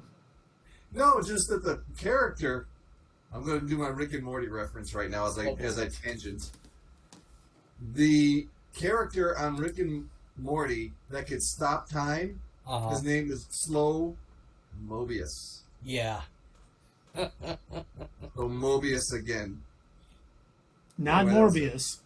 Not Morbius. No. But Mobius being named after a Mobius strip, which has to do with time travel, so... It was played by Owen Wilson. Yes. Next, we got Secret Invasion, which we know Doug is not looking forward to because he's finally going to be outed as a Skrull. We're finally going to get our revenge, get our real Doug back. Not the dog from... Ooh. See, about that, I've heard a rumor, I don't know if it's true, but I've heard that there's a rumor that sometimes the people that Skrulls copy get put in these body bags and hidden in a cave somewhere. But again, just a rumor. I don't know. I don't know anything. Is that where you were? You're in a cave somewhere? Huh? What? Rumor. I don't. So if we wanted to save the real Doug, what cave would we look at? And yes, I'm going to play the preview. Are you guys ready? Right, this looks amazing. Wait, yes, don't Eat Me Cows asks, what is Werewolf by Night about? It is about a guy who turns into a werewolf. At night. During the evening. And he's in a cage. most of the time. Well, and from the trailer, it looks like they're sending hunters out after some big game. Maybe that's Man-Thing they're hunting, or maybe it is Jack Russell, the werewolf at night. But not a lot is known about it. It's been talked about, but it hasn't been officially announced until Saturday. So we just got a little bit on it. But now let's take a look at that Secret Invasion clip. It's got a very cool dark thing to it. We see, looks like our man Samuel L. Jackson coming down. I really love how the light distorts the way he looks, and he looks very alien coming off that ship. It's a very cool feel. Then it opens the doors and we see him. And he doesn't wear his For years, patch through a lot of this. you've been avoiding Earth. It's definitely got a... For your help Technology plenty of other brought his times, eyes back. and you've been pretty content Well, to it could let be, those calls you know, go because he has been straight to off-world. You know, we do get Colby Smothers as Maria Hill saying, hey, I've called you a lot, and this is the first time you finally came back. Setting it up that, hey, this is very important, and Nick Fury, you know, has to take it on. I was kind of laughing when he said, oh, this is a war I have to do by myself. And I'm hoping... Who do you think Maria Hill has been working for ever since S.H.I.E.L.D. came out as being run by Hydra? Well, she did go interview with Tony Stark. Okay. But that's a good question. You know, we knew that a Skrull was Talos' wife, was mimicking her in Spider-Man Far From Home, but we don't know what she's been doing. So that's, you know, it'll be interesting to find out what she has been doing while Nick Fury has been off-world. Yep. And then we do see Don Cheadle showing up, and, you know, Nick's like, do you know anything about your bodyguard? So I'm assuming that he had He's a Skrull. He could be. Fury? You know, he had Skrull bodyguards. But this whole, the aesthetic of this whole... I love this part, too, where Talos goes after the guy, and then everyone looks like him. So, because we were wondering whether this was going to be exactly like the comics and be Skrulls that are secretly invading us, or the Kree, who look a lot like humans when they're not blue, if it was them. But this definitely makes me think it is definitely a set of Skrulls. This scene in this trailer was so good. It was so phenomenal. And it really sets up, like, it gives it some spooky vibes. And I gotta say, like, I'm really, really looking forward to this series now, like, especially... Like, I mean, this was so well done, so well shot. Like, this looks like the best Marvel show that has come out. Were the two of you getting Winter Soldier vibes? Yes. That was in my notes, which is a very good thing. Like, I instantly thought when I was watching Nick Fury, like, running around, like, trying to, like, hide and do little spy meetings, like, my instant thought was going back to him, you know, covertly meeting with Captain America in his apartment and using his lightsaber to, you know, dig through and all that concrete. And I'm just like, oh shit, oh my god, this is what it reminds me. This is going to be good. Now, see those paintings behind him. Are they in the White House? Where are they? No, they're in a museum. That's a museum. Yes. The Museum of Secret Invasions. Yeah,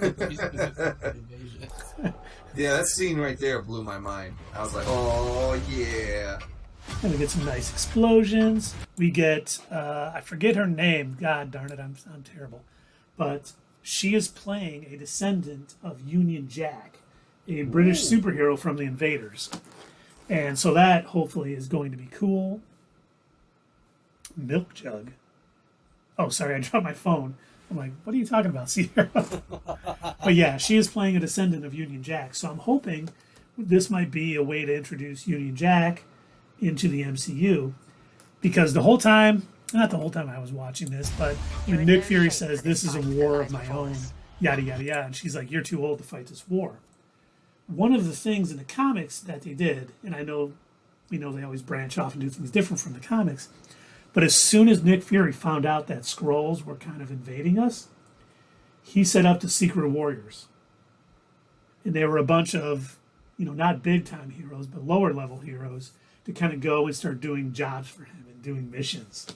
And so I wonder if we're going to see that, if he's going to recruit, you know, maybe Kate Bishop or Miss Marvel, or who else, because this show is going to have some superheroes in it. We just don't know who yet. Well, we know War Machine, but we don't see him suited up. But I think we're going to see other ones in it. I think they're doing a good job of setting this up to be like a spy show and everything else, and it's going to have those superhero elements in it.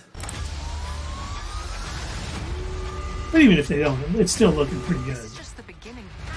I agree. I think it is going to be really good. I'm really looking And I'm the last person standing between So, do you mind if I share a new updated theory for this, and then we're done watching it? No, please do. That's what we're here for, man. Mini Fairy Paloozas, all that good stuff. All We right. get that shot with Nick Fury I'm really with looking his forward to patch Emilia back on. Clarke in this, by the way. Yes. Even though we don't know who she is playing. Who's the crow he's talking to? Odin's Crow. Is it? No, I don't know. I don't. Is it? But let's hear your theory, Doug. Okay, so I had asked Keith a while ago when we were theorizing. We were watching the Spider-Man No Way Home trailer, and I remember during our theory palooza of Spider-Man No Way Home, we had theorized that perhaps this Doctor Strange wasn't actually human. That he may be a Skrull, because he seemed to not really be acting like himself.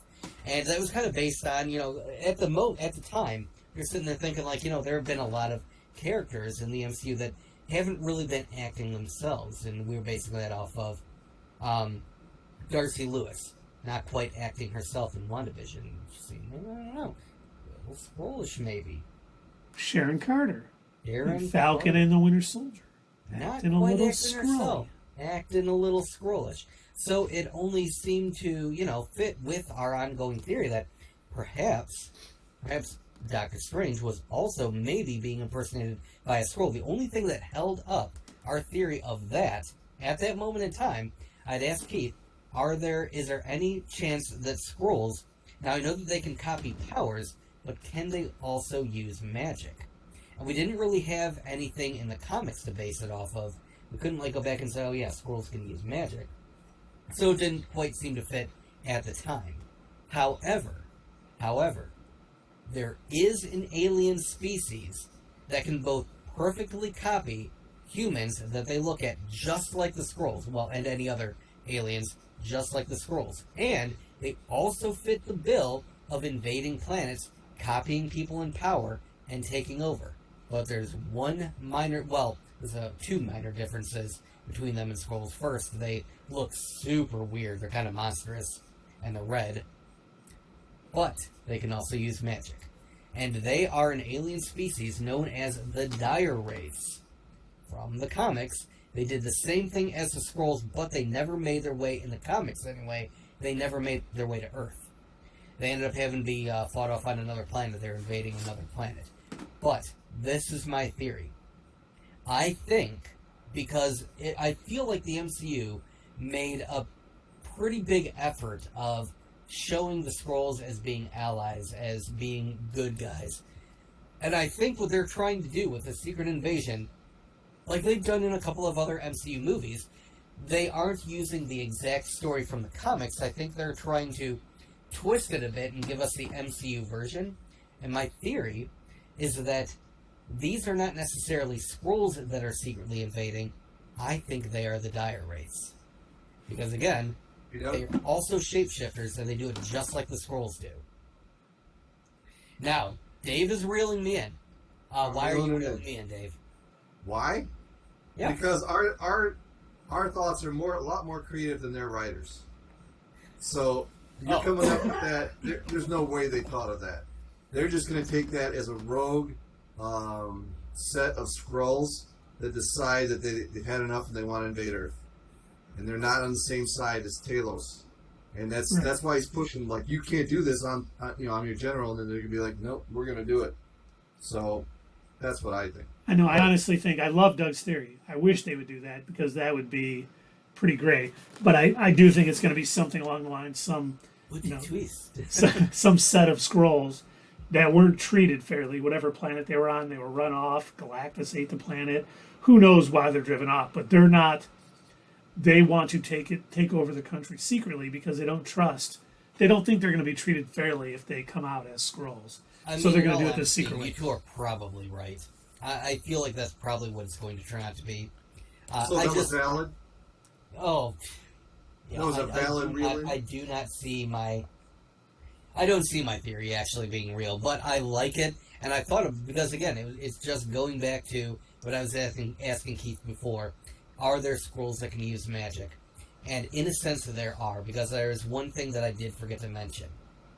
The Dire race are an evolutionary split from the Skrulls. Back when the Skrulls were originally driven off their planet, some of them ended up evolving to live on the planet that they did settle on, and that's how they became what are known as the Dire race. But they were originally one species. Before their planet was eaten by Galactus, of course. Yep. I'm glad we're all on board. Galactus confirmed. Finally. Cloud. How many times have your theories let you down? Never, Sierra. We're always 100% right. Always right. Don't you know? Don't you watch? We're always right. I think my favorite Even if I really did, we're right. My favorite of our theories that came out to be 100% absolutely correct was the fact that the Sarlacc was the entirety of Tatooine, and of course it pooped out Boba Fett.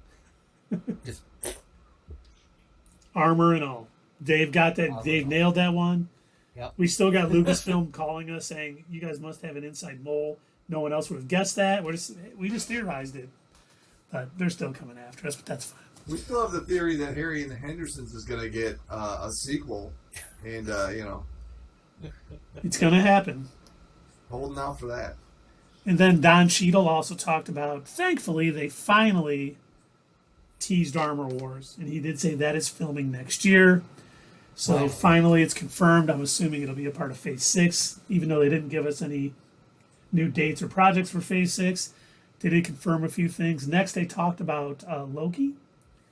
And Dave's boy, Kevin Feige, brought out the cast of Loki and showed a little teaser trailer from the second season, which it starts right where the last season left off. Mobius, Loki, and B-15 are standing there. They have no idea who he is. And obviously... Slow Mobius? Yeah, Slow Mobius, yep.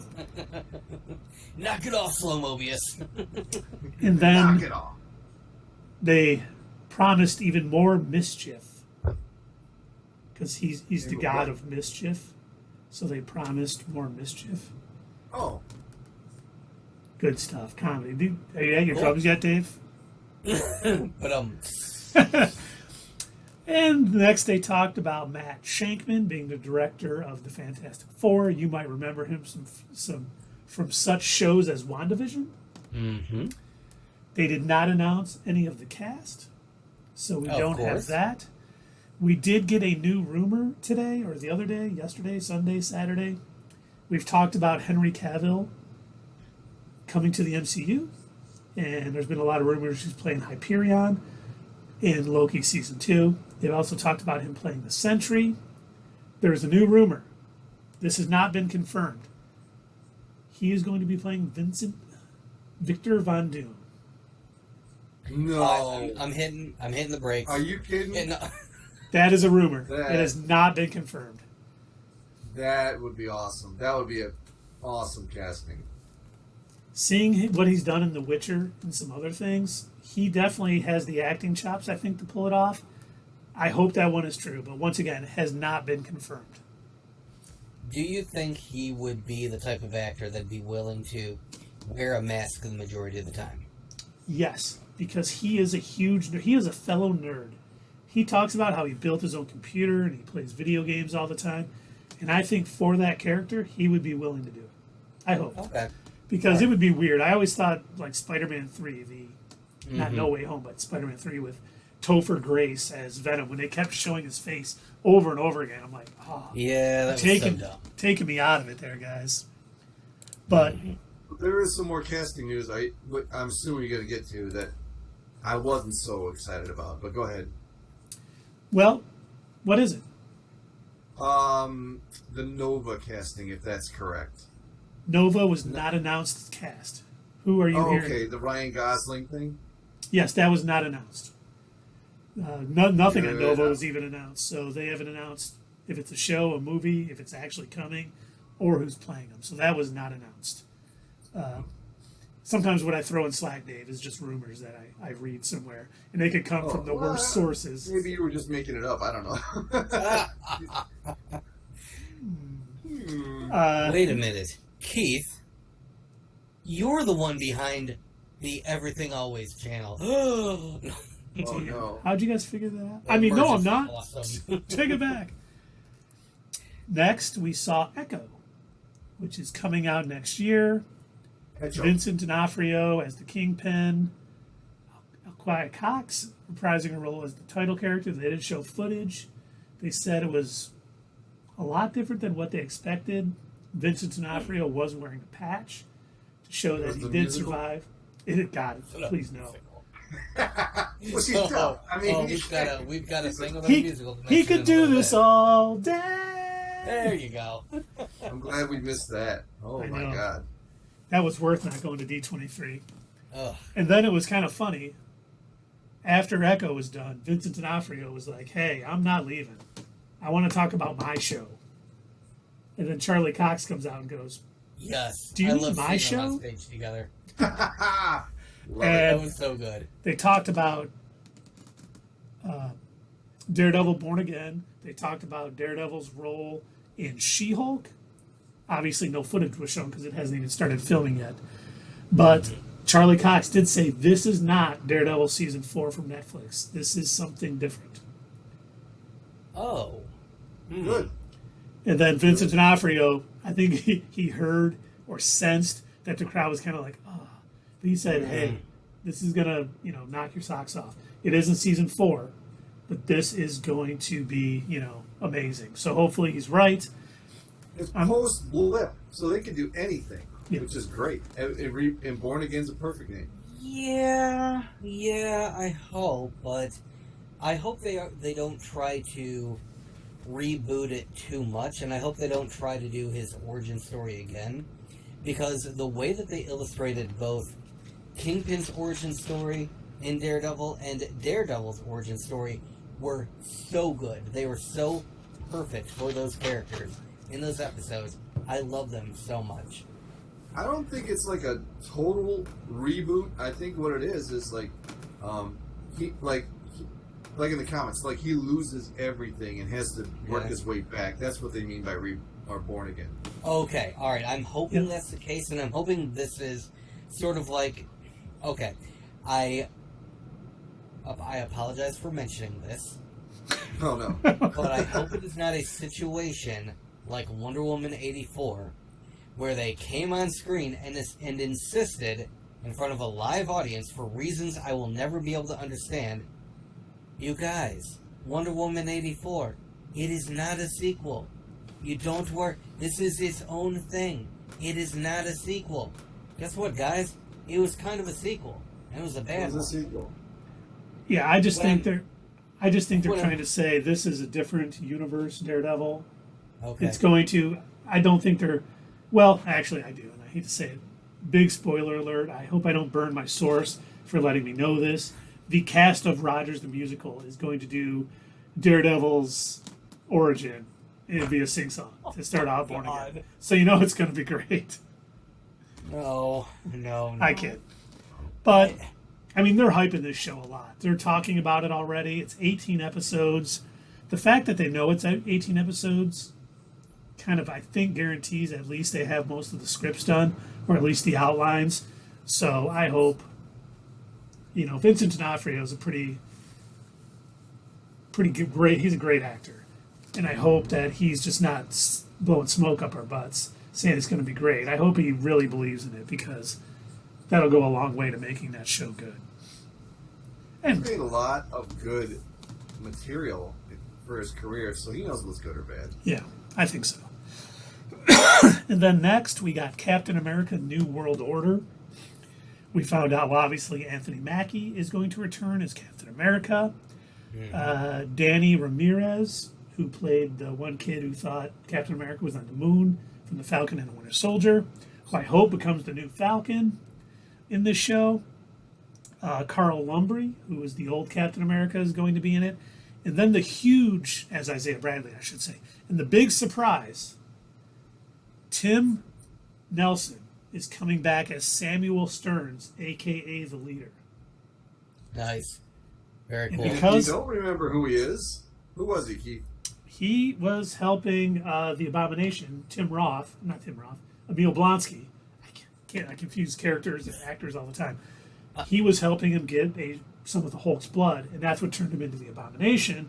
And in the Incredible Hulk, some guy with him, and you see his head kind of start to bulge at the end, yeah. And the tagline they always use in the comics: "He's as smart as the Hulk is strong." Well, you know what's funny? In the movie, Jokes? they called him Mr. Blue.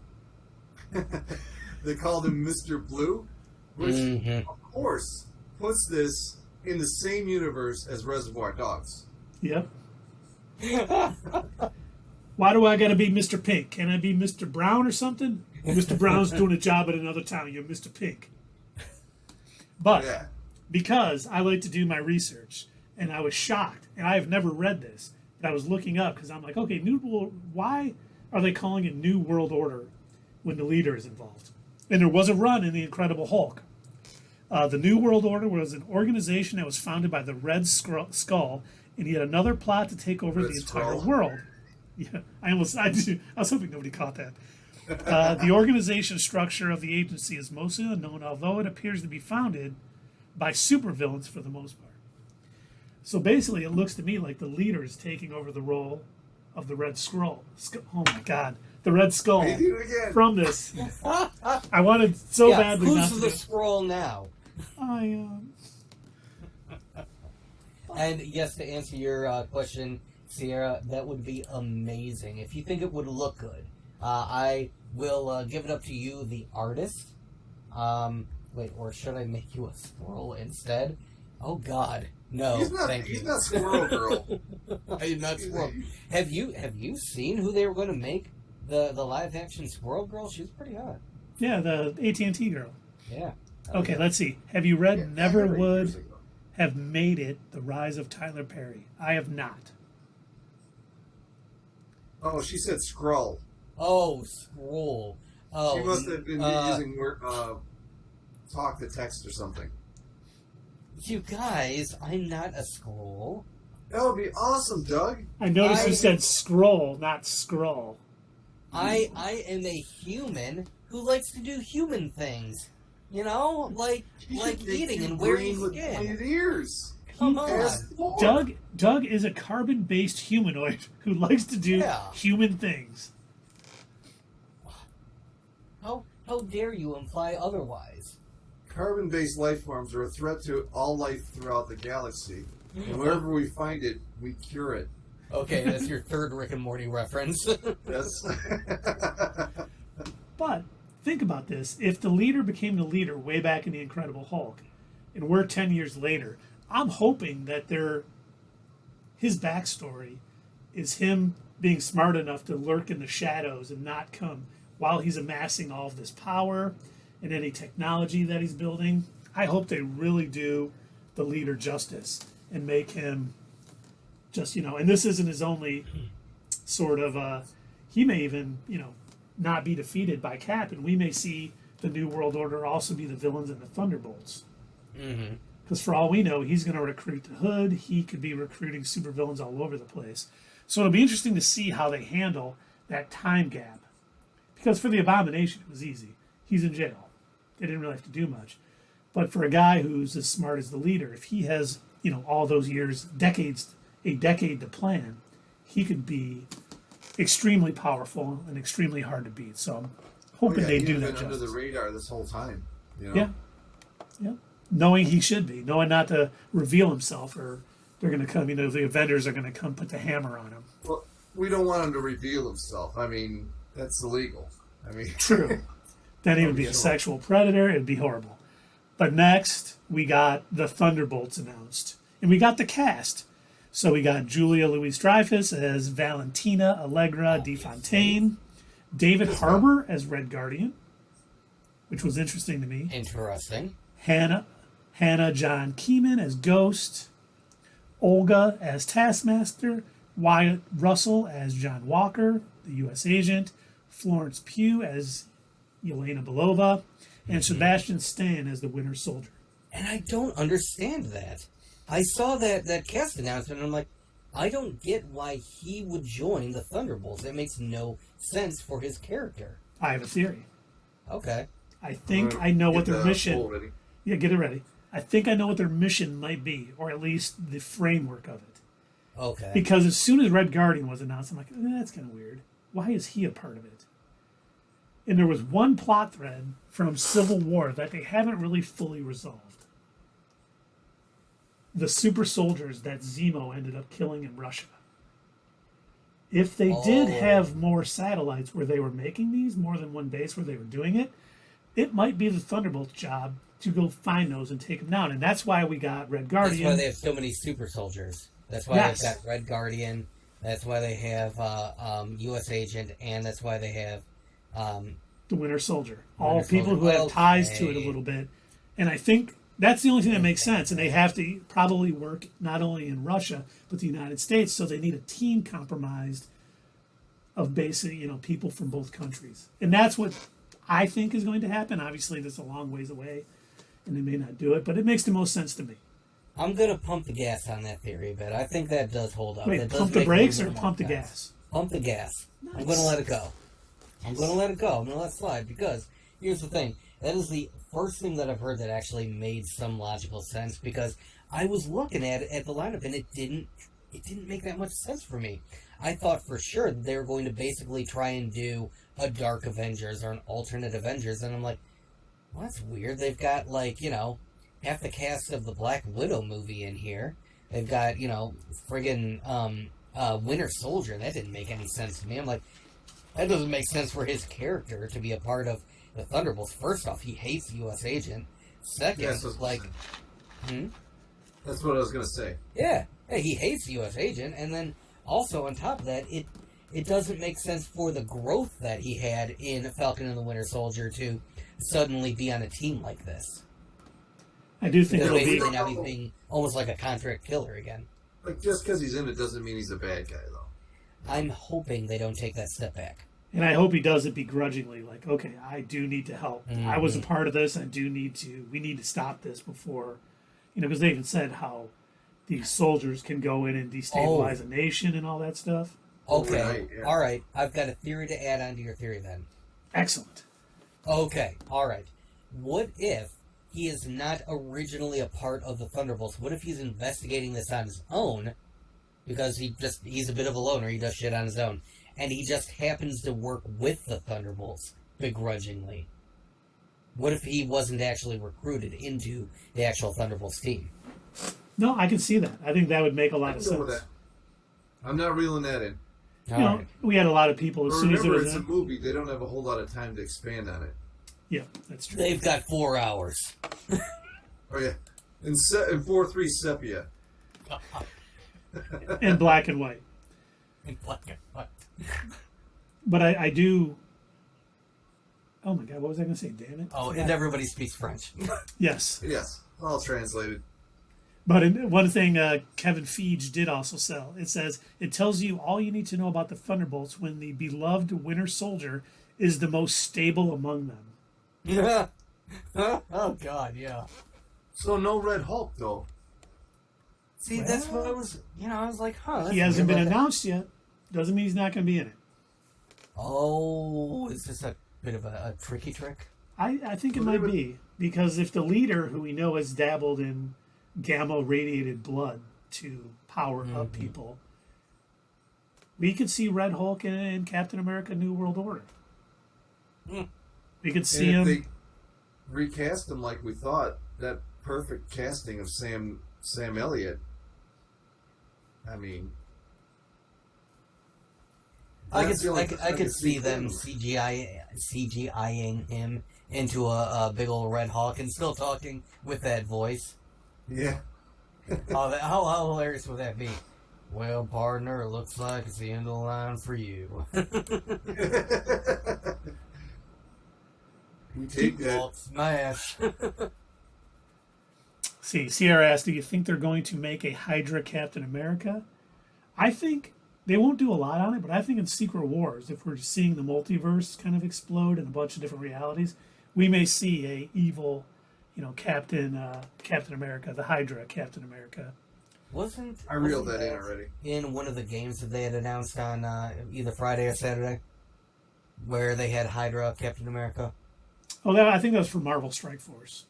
Okay. That's a mobile game already, yeah. I remember I saw something during D23, and I was like, oh, that's stupid. And then Don't Eat Me Cows asked, what's your favorite show on Disney Plus? That's already aired. Mine is Loki. What I'm looking most forward to after Saturday is Secret Invasion. It's not. Your favorite show on Disney Plus is The Mandalorian. It's mine. Oh, you're right. You're right, Dave. I was thinking he meant My Marvel, favorite but show on yes. Disney Plus is Mandalorian. Mm-hmm. Is that you too, Dave? Yes, absolutely. So once again, if you meant just MCU favorite Disney Plus show, Loki. If all of Disney Plus, definitely Mandalorian. Don't Eat Me Cows. Oh, well, if it's all of Disney Plus, boy. Dark Phoenix. I thought you were going to say The Mighty Ducks, the second season or whatever. And then finally, the last thing that came out, the people that came out for D23 was Brie Larson, Aman Vellani, and Teyora Paris. They closed out the panel with footage from the upcoming film. The Marvels, obviously. Miss Marvel, Captain Monica Rambeau. Yeah, Photon and Captain Marvels find their powers have become intertwined when the three heroes must become untangled. And they basically swap places, it sounds like, every time they use their powers. Which hopefully only lasts through this movie. Yeah, I would hope. What are you reeling in? Oh, he reeled in the reeling Hydra in. Cap thing. Oh. Oh, yeah, that, yeah. Because, I think we already got the Hail Hydra moment from Captain America, and that's all. The Endgame? Yeah. That was great. I liked that scene. I like that he was smart enough to, we don't have to fight. I already know, who these people are aligned with. He's awake for 164 hours a week, so he has a lot of time to think about these things. Yeah. And we had already seen an elevator fight scene, so it was nice. Everyone's like, oh, here it comes again. And they threw that, curveball. Yeah. And instead gave us America's ass. Yes. Not the same as the Galaxy's ass, which we see on Wednesday nights. Let's play Guardians of the Galaxy. Join us Wednesday night for Night Says Well Let's Play to see the Galaxy's ass. Okay, Don't Eat Me Cows is on fire. He is now asking, would you rather be thrown into a pit of insects or snakes? For me, I would choose insects because snakes are poisonous. I would rather have insects. You might bite me, but I'll probably live. If it's a bunch of poisonous snakes, I'd probably die, so... Okay. You all need to, and I don't know if Sierra has seen this or not, you all need to watch the anime Overlord. He is... Oh my god, it was horrific. There is an entire floor that is nothing but these, roaches that live on this level. And these people end up in this roach lair, and they're consumed. The roaches crawl in their mouths and their noses. They eat them from the inside out. These roaches just eat these people. And it was the most horrific thing I've ever seen. I would rather fall into a pit of snakes, have them poison me real quick so I die quickly, so I don't have to be eaten to death. I'd go with the snakes, too. Look at Indiana Jones, man. He was scared, but he overcame his fear and went into the snakes. He can do it, I can do it. Oh, that's just my pet snake, Reggie. Bum, ba-dum. Dun, dun, dun, dun, dun, dun, dun, dun. I hate snakes, Jacques. I hate them. All right, should we move on to She-Hulk? Yes, we must. Episode 4. is this not real magic? I liked it. I did too. First off, Donnie Blaze is no relation to Johnny Blaze, a.k.a. Ghost Rider. They are totally related. Ghost Rider confirmed. Ghost Rider's definitely Well, Ryan Airy says that he is. They're cousins, just like She-Hulk and Bruce Banner. Bruce Banner. Now, Ryan Airy may be theorizing, but there's never been a Donnie Blaze in the comics. And he's a magician. He probably just changed his name to Blaze because it sounded magic-y. Or he could be a cousin. No, you're probably right. But I like the fun little theory. Well, I'm just hoping we get Ghost Rider sooner than later. Yeah, me too. But yeah, so it opens up. It opens up with Donnie Blaze doing really, really bad magic, and I do love when they show little things like this that show how much the MCU has deviated from our own world. Where, like a magic show where it wasn't terrible. To be honest, it really wasn't that bad. That would have gotten a decent audience in our world. Like some guy, making cards appear, making doves fly and everything like that. That was not terrible. Not the worst magic show I've seen. I've watched America's Got Talent, and it's kind of on par with some of that stuff. And that draws a pretty big crowd. So you can tell that now that real mystical arts are a thing, and people have also seen aliens come to Earth, like, that shit just doesn't excite them anymore. Yeah, What's that movie, The Wonderful, with Steve Carell? Where he was, yes, oh my god. Jesus, what was that movie called? That was sad, though. The Wonderful something. Yeah. Wonderful Mr. Either way. Yeah. That's what that reminded me of. How he's got no audience and no one's hardly clapping for him. Yeah, it wasn't like at one point in that movie he was playing for like a senior home and they weren't even paying attention to him. Yes. But we do find out that Donnie Blaze was once a student at Carmitage until he brought 3 kegs and his frat brother, who I can't remember his name now. Hey, they let them keep their sling rings when they're kicked out? How did that work? He stole it. Okay. I'll be right back. Okay. He's got to go process that. He's like, I can't believe it. I got to go change my big board of She-Hulk theories. He stole the sling. I got to go get my sling ring and get rid of that. I got to move this line of thread over to here now. I got to move this here. Damn, that throws everything off. I think he was out of something to drink when we said the word. Oh, that could be. Yeah, I still have a little bit. I'm shocked. Yeah, I have a tiny amount. But I bring like 3 drinks down with me to the basement now when we start. Just because you got to be prepared. That's right. I know you. I don't know what you thought of Madison. A Y and 2 N's, but not where you did. I thought she was played beautifully by Patty G. I can't remember her last name. And just the fact that she was just this sort of simple girl who she comes out with the beating heart. She's like, I had to make a deal with a goat. I can't really talk about it.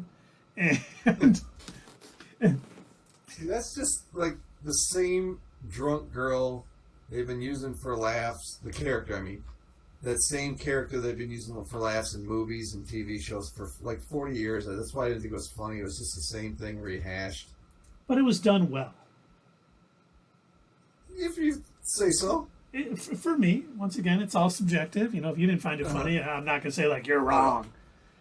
And then we can wait for Doug to get back, too. But I do want to talk about it. It's so funny because I paused it when she came into Wong's sort of living space, and he was watching The Sopranos. I was like, oh my God, why are they doing this episode of The Sopranos or whatever? And then she totally spoils the episode for me. Yeah. It's like... And people I want to laugh at it now. But I've seen that in other shows too, and it just seems like recycled. Because like where somebody really irritating comes in, some irritating drunk, but then she could be viewed as cute, And then this guy who's supposed to be ultra serious, but then he just accepts it and just, takes everything and it accepts her in. I've seen that on other shows, and to me, it just seemed like recycled. Themes like that have been done before. I still laughed. I thought it was funny. I enjoyed it. Mm-hmm. I liked her character, even though I do think there's a darker motive for things she did. Are we talking about my favorite character, my favorite all-time character? Yes. Madison with 2 N's. And a Y, but not where you think. Not where you think. And I love that when she's the lawyer, when they're in court, she says that. He's writing down her name, and then she says that, and he scratches it out and starts writing again. I was like, that's good. That was great. And yeah, I do have to kind of agree with you, Dave. There are a lot of tropes that they're doing in the show, but honestly, have you ever been to the website tvtropes.com? No. Okay, give that a visit every once in a while. You're going to notice that every show and every movie that you watch, just look it up on this website. They all copy from something that has existed before. This is nothing new, and yeah, they do it in this show too. They've done it they did it in Loki. They did it in WandaVision. Unfortunately, there isn't as much originality as we would like to think. As much as I love The Mandalorian, I know that they take a lot of the things that they do from westerns and from samurai flicks. Yeah. I mean, All been done. it's how you disguise your influences that makes it better. And this, I don't think there's any disguising at all. They could have lifted that straight from another movie, except for like the names. That's just how I feel about it. I think I wouldn't watch this show unless I would stop watching this show if we weren't reviewing it. Okay. I think all right. That's fair. And Sierra asks us, what do you think of the character Sentry? He's a cool character, only because he's Superman levels of power, but he's not quite all there. He's got the void that can take him to a very dark place. So, I think that would be interesting to bring him into the MCU and how he is handled. And thanks. Dave already said yes. Henry Cavill, while I've talked about being Sentry or Hyperion, the latest rumor is that he's playing Victor Von Doom, which would be great.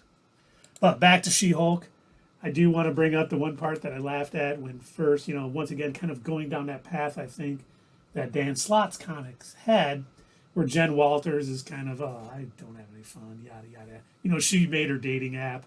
She wasn't getting any hits. And the part that really made me laugh, working for a software company, when her phone's like, beep, and she looks over and says, no new matches. Why would they make a notification for that? And trust me, we get that all the time. Why is your software doing this? I don't know, we thought it would be useful. It's not. A good idea. Sorry. But then once she creates the She-Hulk, she's getting... Yeah.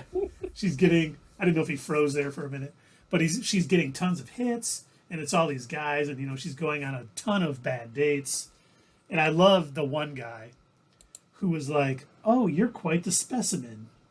Because, oh my god! Obviously, before this happened, just call me a specimen. Yeah. Well, they called Captain America a specimen. Yeah. Before the news came that the leader was going to be the villain in Captain America: New World Order, I wrote down, I'm like, that date to call her a specimen, is that some leader reference? Because she's a gamma radiation. High evolutionary reference. You gotta reel both those in, sorry. No. I'm not saying he's the high evolutionary. I'm saying that I think he's one of his, other than the fact that he doesn't look like he's half beast. He looks like that type of person. Well, he seemed really interested on things that would harm her. Well, and he was like, specifically, like, she's like, nothing on Earth. And he goes, oh, or even vibranium? She goes, well, I don't know. You have it? He goes, I wish. It's like, oh shit, dude. They almost made him tried to make him very nonchalant, just this person that loves superheroes too much. But I also thought about, remember last episode when the Wrecking Crew tried to... They were trying to take her blood. Somebody wants to get a hold of her blood. And this guy could have said, hey, meet her for this date or whatever, and see what you can get out of her, and see... because he wanted to know what could puncture her skin, what could get her gamma radiated blood. And that's where I think that was going. I think that character was there at the behest of whoever sent the wrecking I crew could see after that. her. I don't think this show is that deep. I could also see that too. Yeah, could have just been goofiness. Honestly, I would accept both. I kind of lean a little bit more in the direction of Dave because I do think it is definitely a bit more of a goofy sitcom, and I don't think they're doing too many callbacks as far as like, oh, this is going to mean something later. But it would make sense if it did. No, you're right. All of her Sitcoms. references, all of her fourth wall breaks to reference Wong. I think somebody just who was writing it said, "Hey, people love Wong. We'll put Wong in the show." And then that's exactly what she said on the show. Yeah. Oh, this is Twitter armor for this week, yeah. Yeah. Well, she does. If you guys saw the preview for the next episode, she like talks about how hot Daredevil is and how she could get with him. So Dave's like, more women jokes, damn it. No, I couldn't hardly hear you. Oh. That's all. Then, we got that scene with all the demons coming in and them fighting them and yada, yada, yada. And finally, they get them all out. Donnie Blaze agrees not to do that. And then we find out that Titania has trademarked the name She-Hulk, She-Hulk. which is kind of funny in the sense she didn't want to use it. Now she's going to be defending herself using it against Titania, which is Titania, this one at least, has already learned she can't physically match She-Hulk, so she's going after her in a different way. Legally. Which, yes, legally. Which she should have really seen that coming. Did you both happen to watch Ryan Aries' breakdown of this episode? I did When you not call see her it. Titania? No.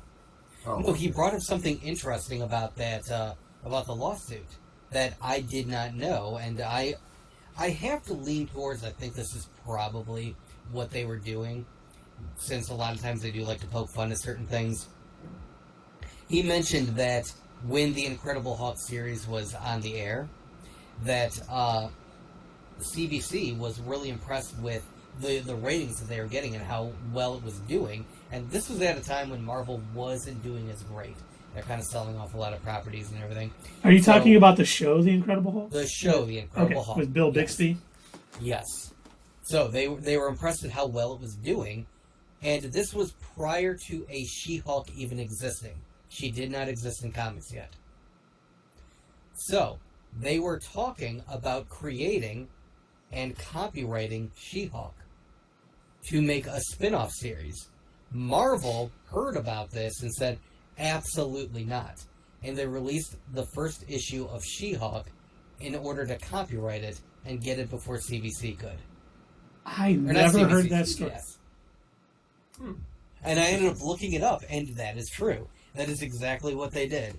And it's funny because it reminds me of the whole Captain Marvel feud that Marvel and DC had, where they were like dealing with the whole copyright of a character thing. And I'm like, yeah, that definitely tracks. That's something that they would have done. I wish I would have known that before. That's good stuff. Yeah, yeah. Hey, Tundra Walker's here. Hey, Thunderwalker. Greetings, fellow House of the Dragon watchers. Yes, absolutely. Yes, I hopefully... What in the name of Lou Ferrigno are you saying? We're talking, did you watch She-Hulk this week, Tundra Walker? Has he watched it at all? I think he has. Okay. He's watching House of the Dragon, so... Mm-hmm. Which has been great. You did. Yeah. Doug regaled us with the story. The reason they may be going with the Titania trademarking the She-Hulk name is because back when the Incredible Hulk was on TV, the Bill Bixby series, which you and I are old enough to remember watching it on TV, CBS wanted to create a She-Hulk show, and Marvel came out with the Savage She-Hulk comic to copyright it before CBS could do anything. Yep. And that's kind of the little Easter eggy about copywriting the name there, which is cool. Yeah. But So that's one thing. Like, I don't normally try to praise of people that like directly do the same thing that we do. Like, yeah, I'll watch the occasional Ryan Airy video or the the new Rockstars videos or whatever. But so one of the things that we pointed out before, these other YouTube channels, they've got an entire team of writers, they've got an entire team of researchers, editors, and I got to give props to the people that looked this up, because I would not have known that on my own prior to watching this video. So definite big kudos to all of you, not to Ryan Airy, since I don't think you're the one that researched that, but to the writers that probably did. Well, Ryan Airy's some serious ass. So I think that is a pretty interesting story, and if that was intentionally done by Marvel, which I assume it probably was, then it's a fun little Easter egg for the people that do know about that. Yeah. And then my last little bit on She-Hulk, because we do see Wong and Madison watching This Is Us. Madison again. With a Y, but not where you think. You do that voice really well. We might have to add that. Well, Skrull. House of the Dragon is greater than the Rings of Power. I agree. I'm liking Rings of Power, but I think House of the Dragon has been a better show so far. You got sleepy in the middle of this week? I didn't. I thought it was rather good. I got up early to watch it. Tundra Walker likes your posters. He's a big Rush fan, Dave. So, but the last thing, while they're watching, they're going over all the drinks. I started thinking, and I know this is going to be reeled in, and the brakes are going to be pumped. Looks like Dave's talking to somebody. Oh, all right. Let's see if we can read his lips. Yeah, Keith is always right. You're right. I do secretly love She-Hulk, and it is the best show that I've ever watched. I really hope that they make 4 more seasons. And, I will watch every single episode of that series. In fact, if they could make a She-Hulk movie, this is what Dave is saying, by the way. If they could make a She-Hulk movie, and we could watch it on the Super IMAX, I could see that big green booty, and that would just be the greatest thing ever. If they could have an entire movie of her twerking, yeah, I would go see it every day for the first 5 weeks it's released. We can read your lips, Dave. We know what you're saying.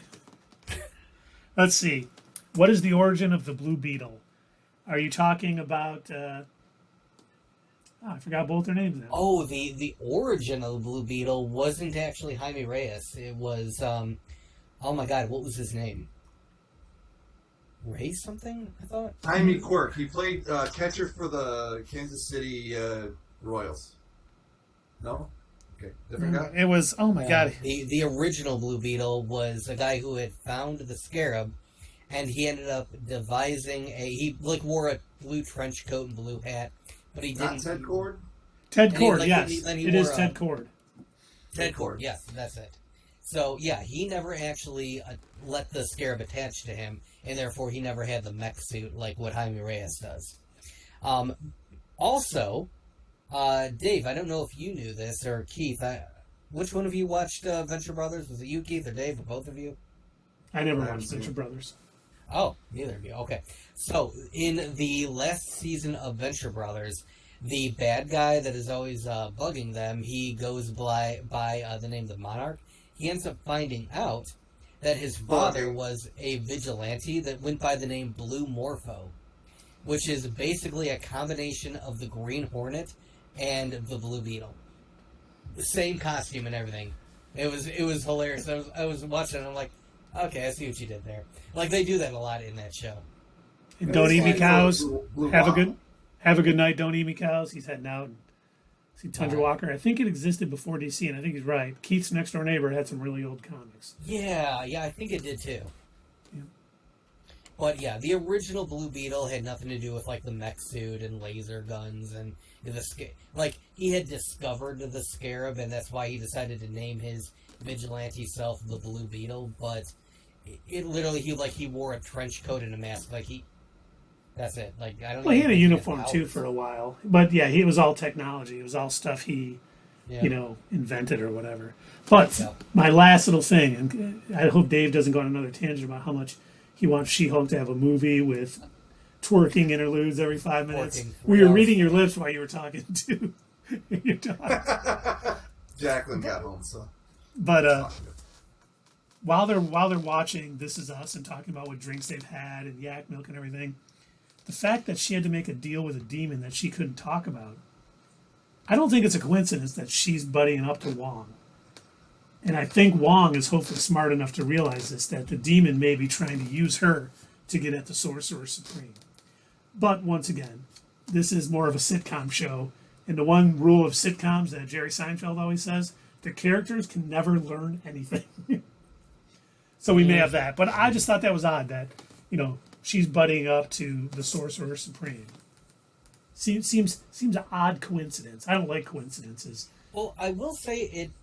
So Wong kind of alluded that this had happened to multiple women, not just Madison. So why is she the one that kind of stuck around and kept hanging out with him?